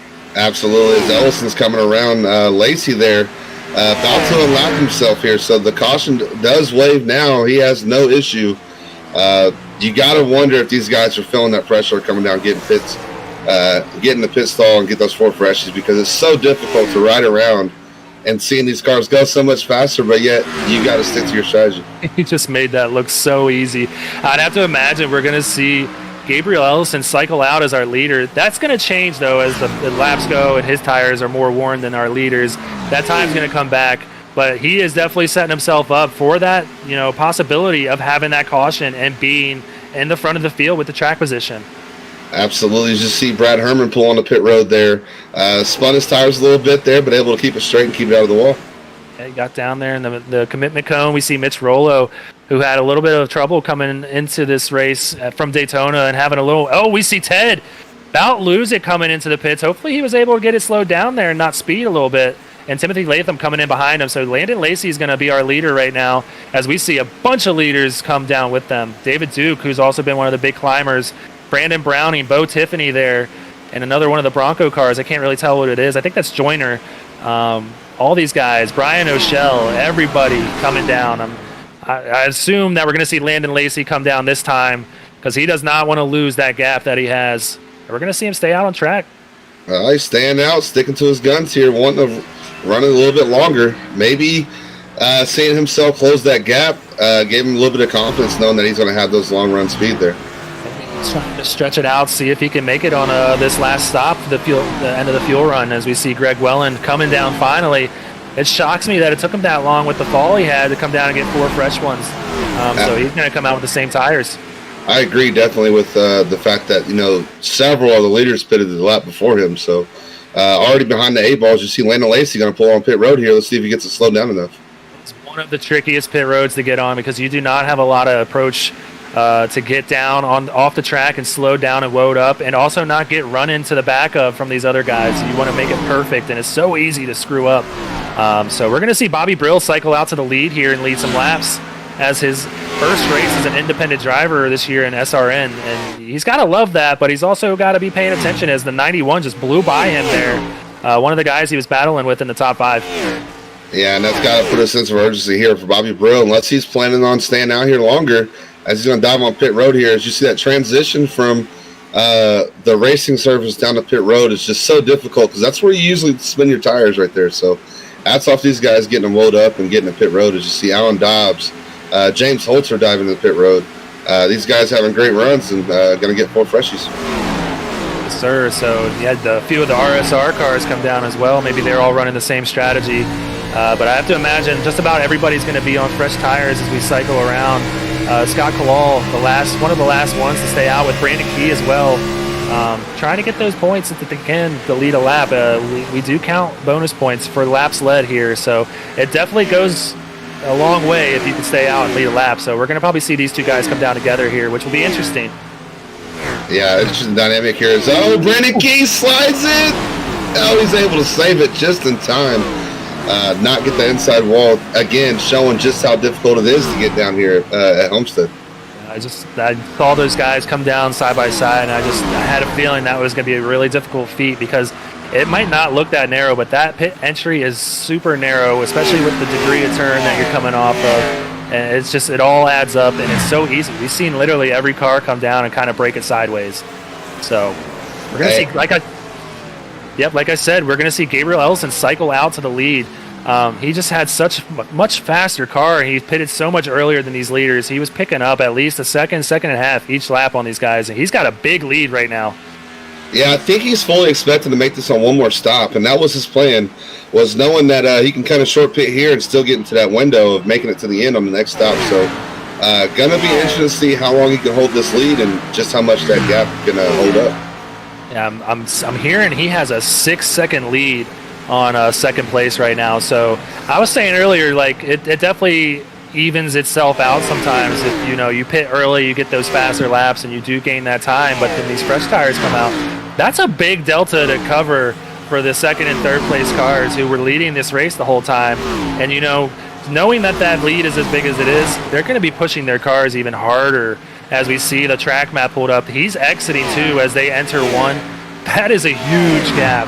So the 84 and that 91 machine are going to be pushing it. And that 84 did the same thing where he short pitted and got a lot of time on these leaders. So Ted Rekich lost 2 spots on that pit cycle.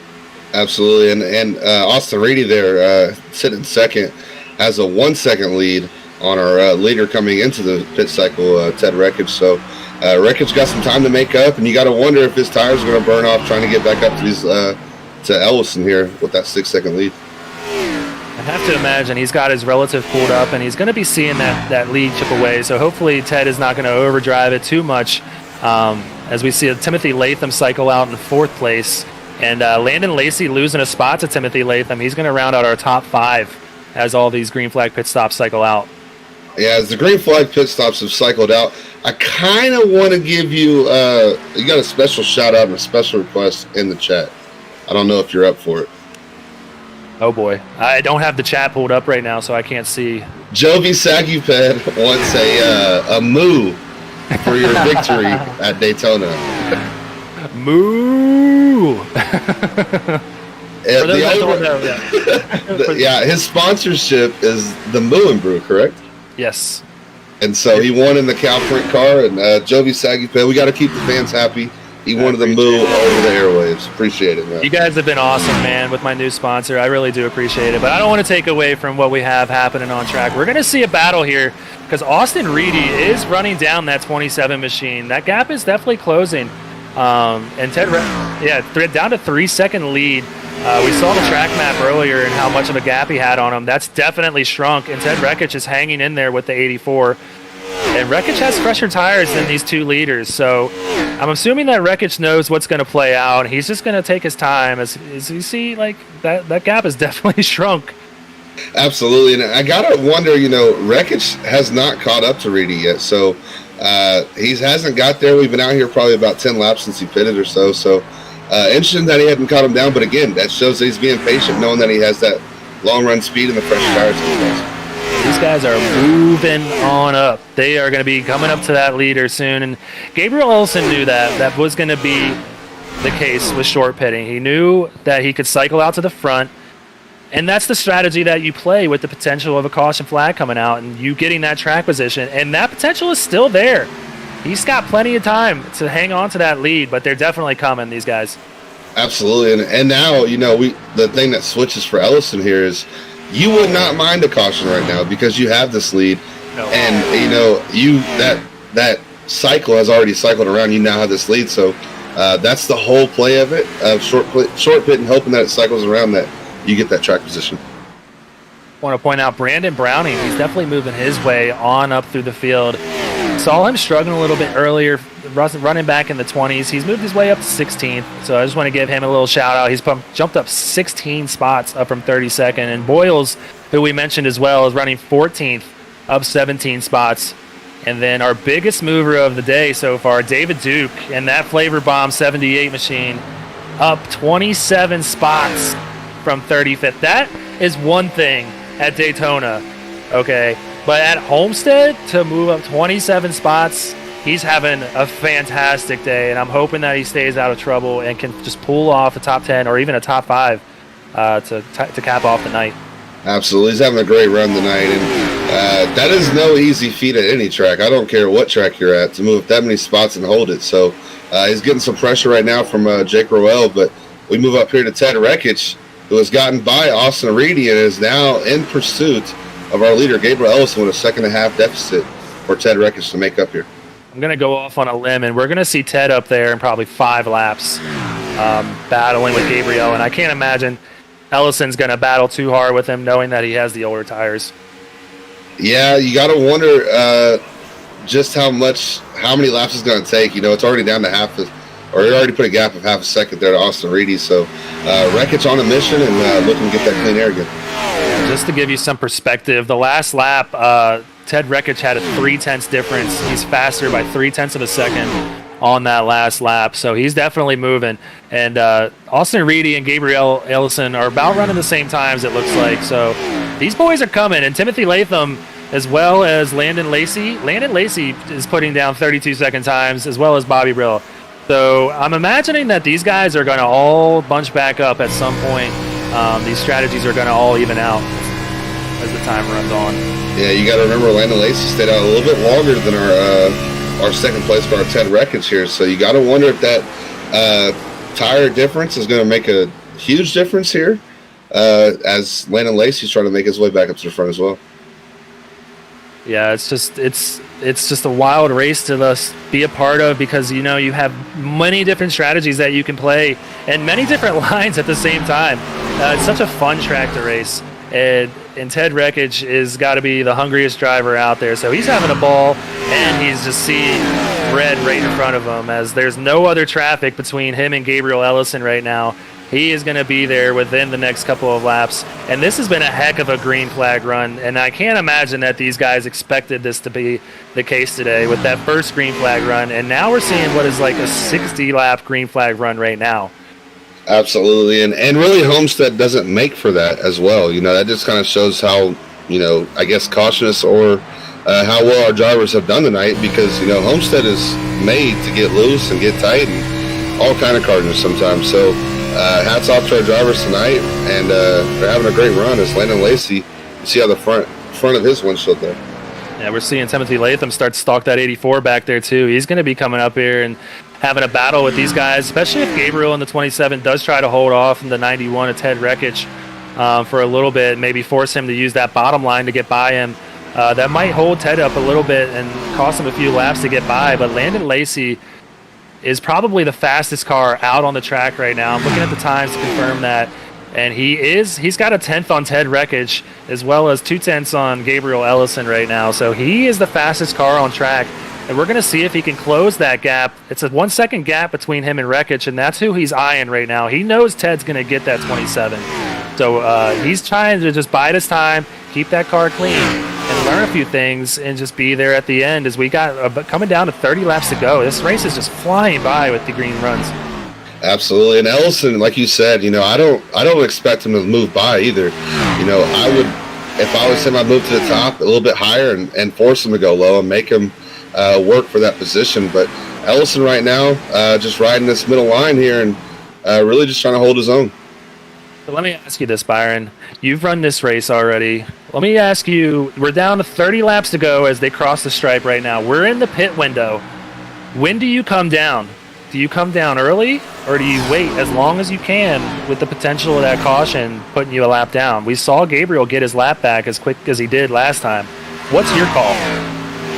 Man, if I'm Gabriel here, my call is the second that Lacey passes me, I'm coming down. Okay, so once you fall back to third, you're coming down and you're done for the day. I'm coming down pit road, no more pit stops, and we're going for broke. If I see these guys right now gaining the way they are, I'm going to throw them for a loop and just come down and get 2 tires and a splash of fuel, see if that'll get me to the end, because that's going to give Gabriel that gap that he had before if they come down and take 4 tires. But it just matters. It's any strategy is in play right now. You could come down and get 4 tires. You come down and get 2 tires. I think they can make it with 2, but I'm not totally sure on that. Yeah, I don't know how this car would handle with those 2 tires. Usually it's pretty loose. As Rekich gets into Ellison again, as my strategy was calling, he came down as soon as Rekich got to him. Unfortunately, Rekich gets into the back of Ellison, and Latham comes down pit road to see a little bit of strategy paying off here. Yeah, he probably saw that unfold and, maybe I checked up a little bit and saw an opportunity to just come down pit road and not lose any time on that. But we're having a battle right here as Landon Lacey is on the bumper of that 91 machine. I don't think Ted got it too much damage on his front fender there, so he should be all right.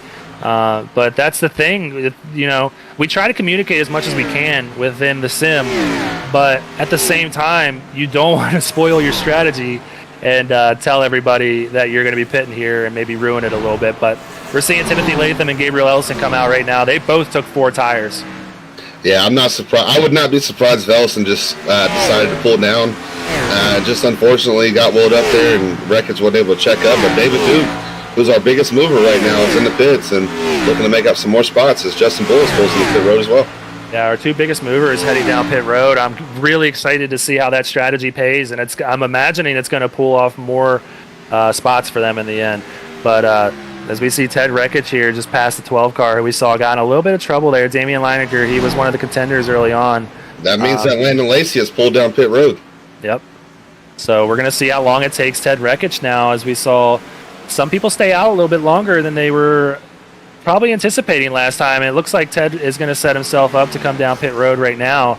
But I've been made a liar before.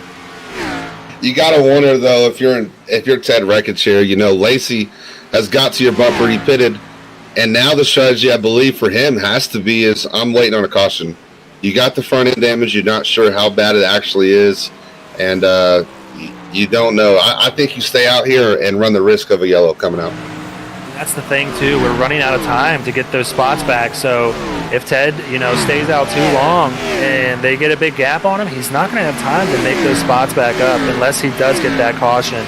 But we're seeing Jake Rowell, who stayed out for a little bit in this green flag run, up to 2nd place. As we mentioned, RSR is the team standings leader. So Jake Rowell is one of the smartest drivers that I know. And I have no doubt this man has a strategy in his back pocket. He's working with that winner from Thursday, Dean Brummett, who brought the number 3 Intimidator machine home in victory lane. We see Ted Rekich come down pits. I knew it wasn't going to take long. I just think he waited a little bit too long. The moment I see Lacey pull on pit road, I'm coming next lap. He waited 2 laps. That might just be a little bit too much to overtake. As you saw, Landon Lacey already unlapped himself by Jake Rowell already. So going to be interesting to see what that gap is. Yeah, and I'm really curious to see what the strategy for Jake is here. You know, he was running around in like maybe 9th, 8th place for most of this race. So maybe he doesn't have that winning car. So if there's anybody that's going to pull the strategy, we see Bo Tiffany get into the wall. It is, like I said, hard pit entry here today. And that might hurt him a little bit with some damage as he got into the wall. But just to go back to Jake, you know, he really was like maybe not a contender to win this race, but might be putting himself in a position to come home with the W. As we see Bobby Brill also sharing that same strategy. These are 2 really smart drivers out there. Absolutely, and I agree. At this point, you know, you've been riding around, you know, top 10 all night, which is not a bad night, and we'll wait. Jake Rowell's been driving the night, but I think I'm with you. I think he plays that strategy of knowing that we haven't had that second caution yet that we've been waiting on. So I think they're going to play this out and possibly run it down to the end and kind of do what you did. Like you said, you know, maybe take 2 tires and splash and get me to the end. Yeah, I have no doubt that Jake Rowell has something hidden in his back pocket. So definitely excited to see what happens in these last 22 laps. But Bobby Brill is not going to let him go and just run off into the sunset. He's going to keep some pressure on him as well.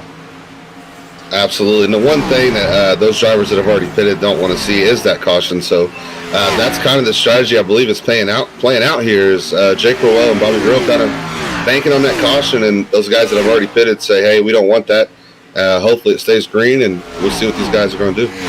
You see that 25 machine back there as well, another RSR machine. He's running at 3rd. I have to imagine that these guys are all thinking the same thing. You know, they have a good position right now as the team leaders to take some risks, and Scott Healy is out there as well running. He got 3 cars in the top 5, and Shane Good is in 8th place. So, you know, they are setting themselves up. If a caution comes out, they are going to come away with a lot of points and just open that gap. Yeah, that goes back to that team strategy plan out there and really going for broke on the team points because these guys are staying out, and that's a risk to take for all 4 of your drivers to do. I know sometimes it might be 2 and 2 and trying to play the both sides of the 8-ball there, but going for broke and everybody's staying out here for Royal Smith Racing. We just crossed the line. We're at 20 laps to go as David Duke's going to get his lap back from Jake Rowell. So if the caution does come out that we are trying to jinx into existence, David Duke's going to be in good position as we've seen him climb a lot of spots today. He is one of our biggest movers.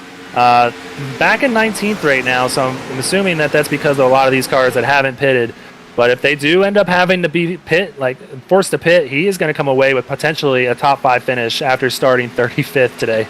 Absolutely, and that's all you can ask for is to have that opportunity. And he's had a great run tonight and kept his car clean. That Flavor Bomb 78 is looking great tonight, and hoping to get that top 5 if this thing shakes out the right way. Yep, so we'll go back up to the front, and I'm telling you that Bobby Brill he's going to keep the pressure on Jake Rowell. As we see Jake on the in-car cam, and Brett Herman goes on his inside with some fresh tires. You can just see the speed difference there. That's what we're talking about. Like, you know, if it does come down to, you know, RSR does have to pit, they're gonna be losing a lot of spots. They aren't going to be running where they were in the top 10. But like I said, if they get that caution that we are trying to broadcast jinx into existence, they're going to be coming away with a huge gap. They had about a 40-point lead in the Tropical Smoothie Cafe team standings, and they will be building on that big time if they come away with 4 top 10, potentially 3 top 5 spots. Yeah, these guys are having a great run and really just playing the strategy out. But you got to wonder, man, these tires are getting old. You don't know how hard they pushed early on, so they may not be counting on fuel. These tires may be worn down depending on how hard these guys drove at the start of this run here. Yeah, we're seeing that this is the 32nd lap that they've had on this fuel run. So we're seeing those tires about to start going away as we see Greg Wellen in the 94 get his lap back as well. Yeah, you know, and like you said earlier, you know, you're going to run out of laps once you get these 4 tires. So interesting to play this strategy. I'm not a fan of it. unless you just have a ace up your sleeve, which he very well may. But with 15 laps to go, knowing that you're going to come out with 4 freshies, you don't have that time to make up that gap that you're going to lose. I just want to point out the first car on fresh tires right now is that 27 machine of Gabriel Ellison, who we saw take that risk in short pit to get that gap on the leaders and then get kind of hit on his pit entry by Ted Rekich. Ted Rekich fell back quite a bit. He is maybe 6 spots behind Gabriel Ellison, running in 15th right now. So he's got some ground to make up. Wondering if he got a little bit of damage that needed to be repaired. But the top 3 coming out of the first cars with fresh tires is going to be Gabriel Ellison, Timothy Latham, and Landon Lacey. So that's what it'll cycle around to if they do end up pitting. Yeah, and you got to wonder, I'd much rather get hit in the rear there like Ellison did than get that front nose damage that Rekich got. So you got to wonder if that front end is not in great shape right now for Ted Rekich. Big question right now coming from our producer is maybe these guys are trying to push it to the end. Maybe they're stretching their fuel as much as they can. And like I said, nothing would surprise me from Jake Ruel to have a card in his back pocket knowing something that these guys don't, and is going to maybe pull away with a win for one of his drivers or himself and the team standings. Jacob Smith not having the best night, but still, these other 4 guys are picking up the slack, all of them running in the top 10. Yeah, and that's the aspect of the team that I love about it. Most of these teams are built with five drivers who take the top 4 drivers and take their points and average them out. And, it allows that 5th car to have that off night. But when you're having a night like tonight, Royal Smith Racing's put it together so far with 12 laps to go. And maybe these guys are thinking about trying to make it to the end here, like you said. And if that's the case, it's really going to pay off for them. Yeah, I believe it would only be a 47-lap run on this set of tires and fuel. So it is right there at the razor's edge of your limit. So we're going to see if these guys can pull it off. Maybe he's got a little bit extra Mountain Dew in the fuel tank to get him there to the end. So definitely coming down to it with 11 laps to go. We're going to be getting down to the nitty-gritty here. Yeah, the interesting thing here I want to point out is that Bobby Brill's kind of backed this up. Roel, who we thought may be saving, is actually pulling away from Bobby Brill. So it could be that 3 car that's actually saving back there, backing it up and knowing that he may only have a lap or 2 to save, and he's really backing his corners up and really dropping off pace trying to save that fuel. Yeah, we're seeing those guys on fresh tires. I'd say the closest one, Gabriel Ellison, is only 15 seconds back of the lead. But the difference in times is only about a second right now between the leader and Gabriel Ellison as far as lap times go. Bobby Brill getting right on the bumper of that 19, trying to send him a message maybe. But I'm not sure that Gabriel Ellison's going to have the time to gain on the leader. And that's, again, another interesting thing that we talk about as well. These guys that haven't pitted yet, not having the time to make up. But if they are able to stay out and make it to the end here, will Ellison have enough time to make up that time that he's lacking right now? Love seeing that Alan Dobbs has worked his way up into a good strategy, working in 3rd position. He got caught up in a little bit of an accident last week as well. I think that's the case at Daytona. You're probably going to either end up there in an accident or you end up getting lucky like me and going to victory lane. But he's under attack right now from Dean Brummett, another guy that we saw running up towards the front at the beginning of the race. Had to learn his hard lesson the hard way with those tires burning off real quick, but he's definitely pulling it out at the end, and he's going to be there in the top 5 if this pays off. Yeah, absolutely. Alan Dobbs having a great job. We saw the in-car camera of him earlier getting loaded up, and that's been one of his Achilles' heels, is not being able to avoid that. So hats off to him, being able to avoid that wreck earlier and really having a great run tonight.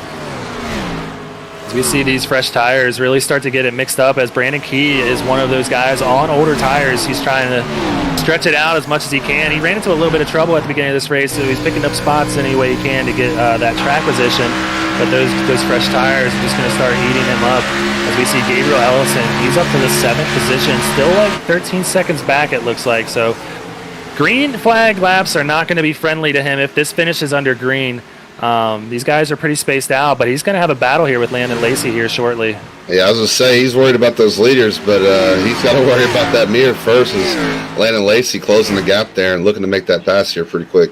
I just want to point out that Bobby Brill was about a second and a half behind maybe a lap or 2 ago, and that gap has shrinked to a half a second. He is gaining big time on Jake Rowell as Jake is trying to ward off this 19 car, trying to keep his space and so he can keep his runs. But Bobby Brill is there. Yeah, it's go time for Bobby Brill. He must have got that green light that said he can make it to the end of this race, and he closed that gap up pretty quick. As I pointed out earlier, it looked like he might have been saving, and that very well may have been the case as he's pulling up right up to the bumper of Jake Rowell here going into 3 or 4. Yeah, 0.3 to 0.4 of a second back, so he is there. Jake sees it, and Jake is just counting down these laps and trying to get down these 5 laps as quick as he can and as clean as he can. If he just holds that high line, it's going to be hard for Bobby to pass still because they have the same amount of laps on these tires. But Bobby maybe has saved a little bit more, so we're going to see if that's enough to maybe pull off a slide job or any type of pass on Jake Rowell. Absolutely. It's one thing to get to the bumper of a car. It's another thing to get by him cleanly, especially with these older tires, So Jake Rowell really in the catbird seat right now. As long as he controls that momentum, and you see him dipping down to that white line, it's kind of unusual on these older tires. Don't really want to give that outside line to Bobby Brill if he gets to you. Yeah, I'm curious to see how Jake handles this. If he does get to his bumper, he's kind of managing that gap a little bit right now. Doesn't want Bobby to get too close and get that opportunity to stick a nose in there and get a little side draft and then make his turn inconvenient and make a mistake. So Jake doesn't want him to get to the bumper, so Jake might be pushing that gas a little bit harder to get through these turns. But we're coming down to 3 laps to go, man, and this race has just flown by with the green run. Yeah, and you got to wonder here. We had, 2 weeks ago in the truck race, guy runs out of fuel, second place, capitalizes and wins. Here, these guys are on the same fuel strategy.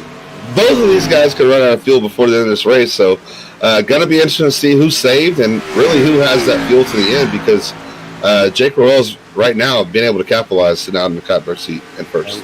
Landon Lacey, the first car on fresh tires, he's up to 5th, but he's still 11 seconds back, so these guys are out of contention as of right now.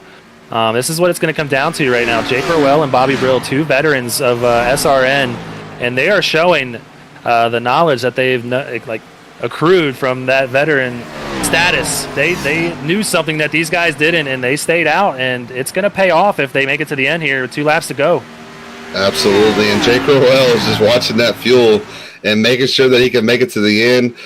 Not so much of a worry there in his mirrors. He's really held Bobby Brill back so far right now, so coming around right now into turn 4 to the white flag. Let's see if Bobby Brill has anything for Jake Rowell here with 1 more lap to go. He's going to come to the stripe now. The white flag is out for the Magic City 200. Jake Rowell, our leader, followed by Bobby Brill very closely.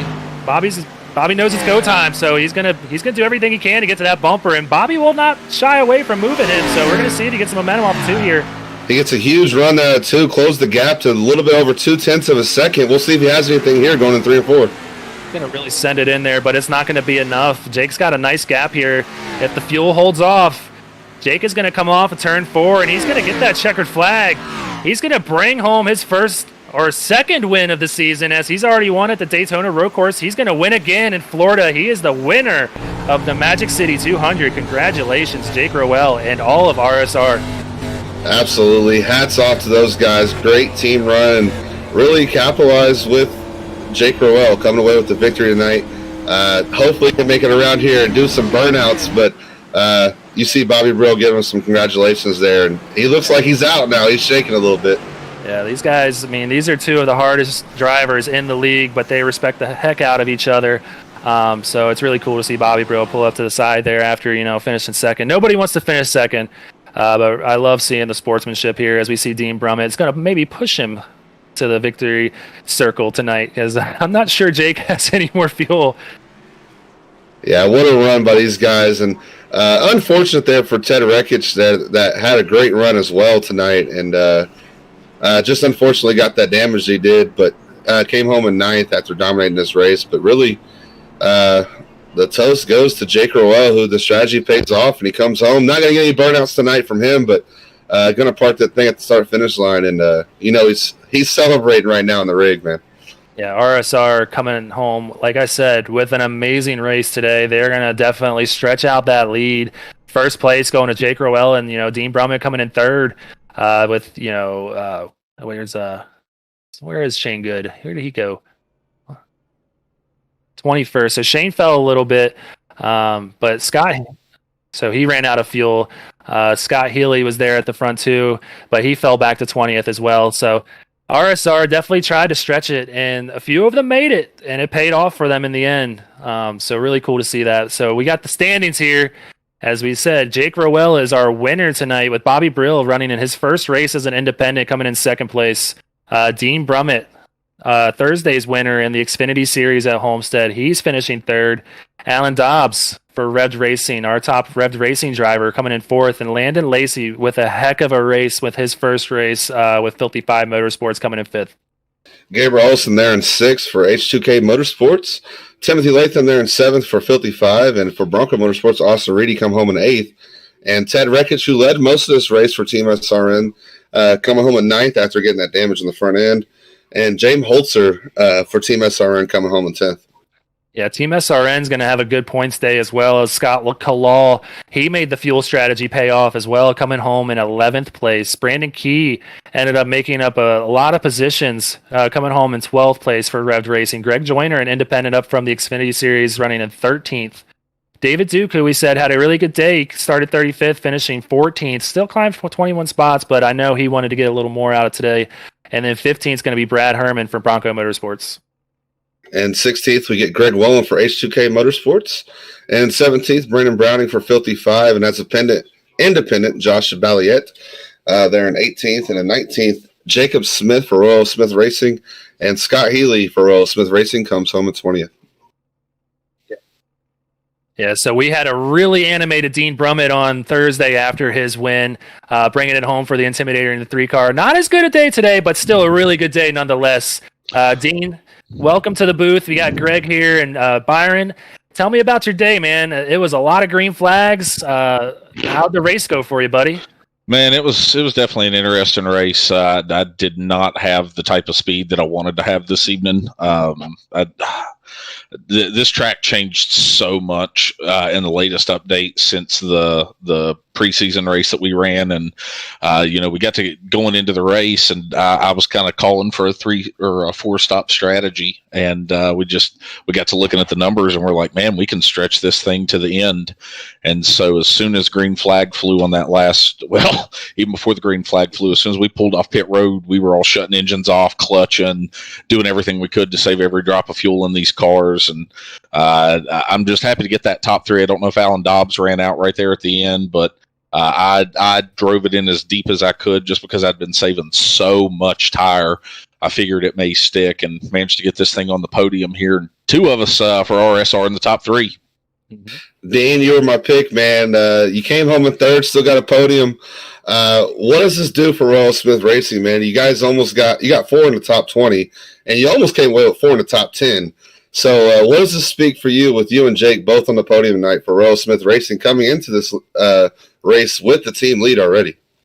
Yeah, man, I tell you what, it's definitely awesome just to be able to boost that lead just a little bit more, especially heading into 2 of my personal favorite tracks that I've done very, very well at in the next 2 weeks in Auto Club, and then my personal favorite track ever in Bristol the week behind that. And we on this team, we set a lot of high expectations for ourselves. We expect to be putting at least 2 cars in the top 5 every single week.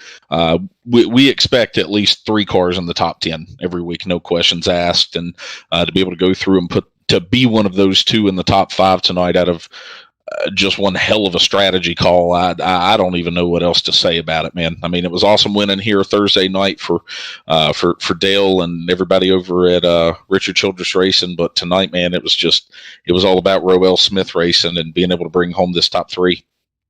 One more question before you go, Dean. I got to ask, because it seemed like your strategy changed throughout the race. You seemed like you may have burned the tires off on that first initial run, maybe not expecting the race to go green like it was. We had a little bit of a different race in the truck and Xfinity races.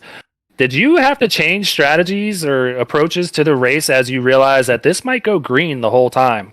I don't think so much strategy-wise. I think more so just kind of tightening up the nut behind the wheel, so to speak, to be able to go through and say, okay, hey, we need to run it a little differently. And as that first cycle of pit stops came through and we all started running a little bit, I just kind of began noticing what everybody else was doing. And, that's just that transition when you go from those Xfinity cars to these Cup cars. It's a completely different type of an animal. And, it's like next week, we're going to one of my favorite tracks in Auto Club, and I expect to be up front there, and I expect Bobby Brill and David Duke to be some very close competition the whole time.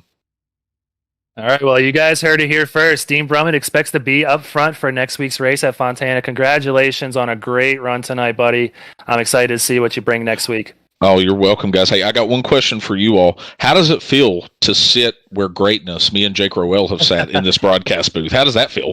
It's never easy to follow up the performance that you guys bring, but, you got to do it. The job needs to be done, so we're here. Hey, you also got to remember we're also part of the Cup, which is the highest league here, so, that's why we're here. You know what I'm saying? Oh, okay. Yeah. That's why we broadcast. We're big time. We're big time. Okay. Well, guys, baby. You all take your big time paychecks. I'll go down here and drink some cheap beer and celebrate with the team. Hey, you do that, man. Hey, you guys have a great night, guys. You too, man. Congratulations. Thank you. Bye. All right. So that was Dean Brummett. We're going to bring up Bobby Brill now, the second place driver of tonight's Magic City 200, running his first race as an independent. Bobby Brill, congratulations. You got Greg Olenik and Byron up here. Tell us about your race today, man. Tell us about that strategy call that got you up to second place. That last pit stop, I knew if I could save some fuel when I first got back out onto the track, I knew I could make it. So that's what I was doing. I finished a half a tank to the good, so I was happy about it. I just wish Jake would have ran out of fuel a little bit sooner. Now, Bobby, we haven't got to talk to you this year.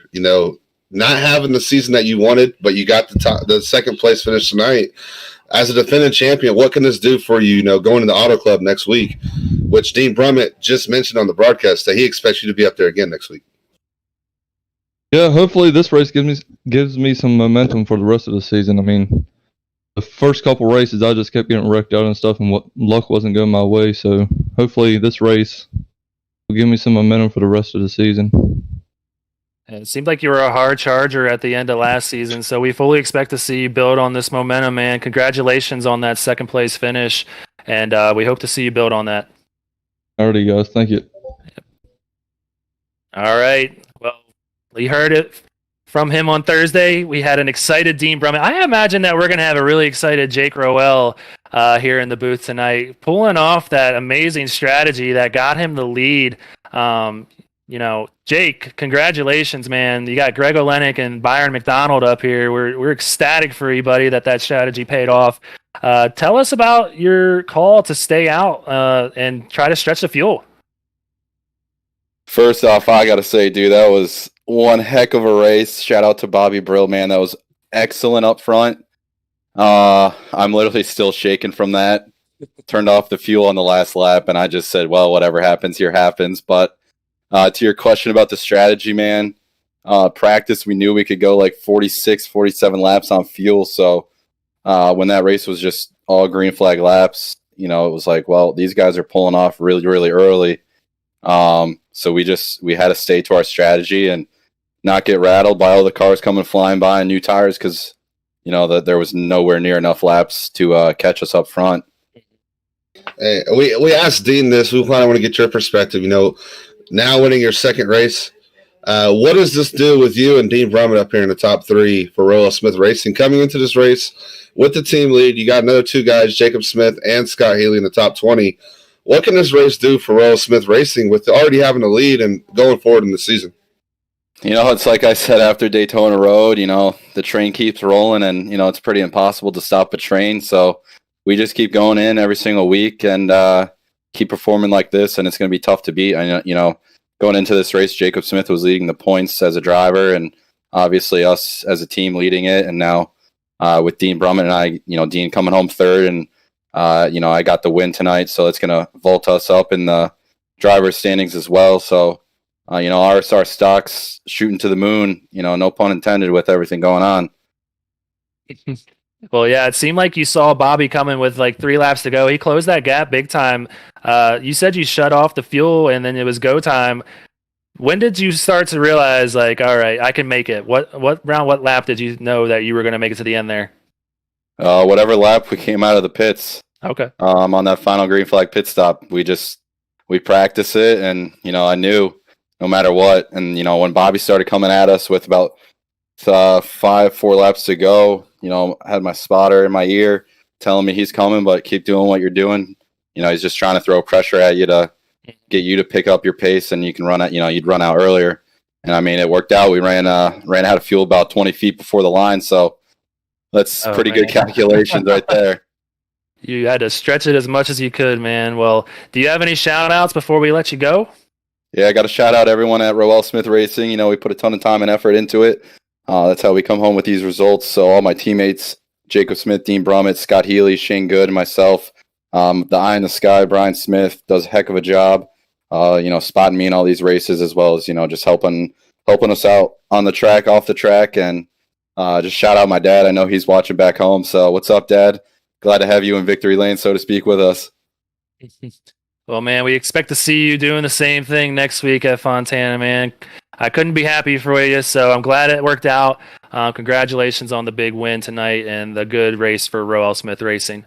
Appreciate it, guys. Hopefully next week, if we bring home the win, we can do a burnout. Unfortunately, didn't have enough Sunoco fuel in it to do it tonight, but oh well. All right, buddy. Well, take care and have a good one, and we'll see you next week, man. Awesome. Sounds good. All right. Well, that wraps it up for this week's races at Homestead Miami Speedway. But like we said, we got a lot of time left in this season. We're going to go on to week 7, and next week the Cup Series is going to be at Auto Club. Like we said, Dean Brummett expects to be a contender, and he expects to see Bobby Brill as well as his teammate Jake Rowell.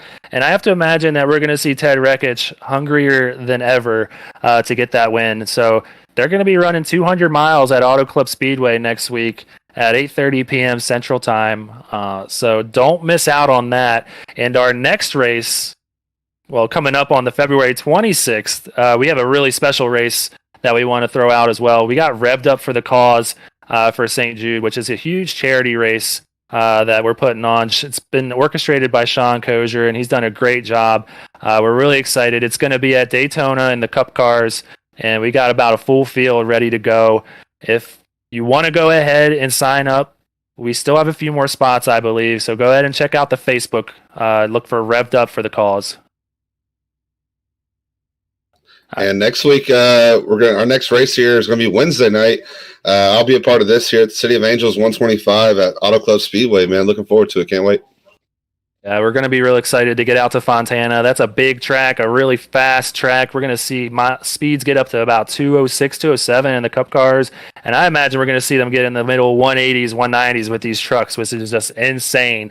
So if you want to catch some really nice, fun action, this truck series has been bringing it this year. So don't miss these guys on Wednesday. They run at 9:30, a little bit different time in the Cup series. So they'll be running at 9:30 p.m. Central Time, 10:30 Eastern, and that's on February 24th. But that's going to do it for us tonight, and I'm going to go ahead and sign off for everybody here at SRN. I'm Greg Olenik with my co-host Byron McDonald.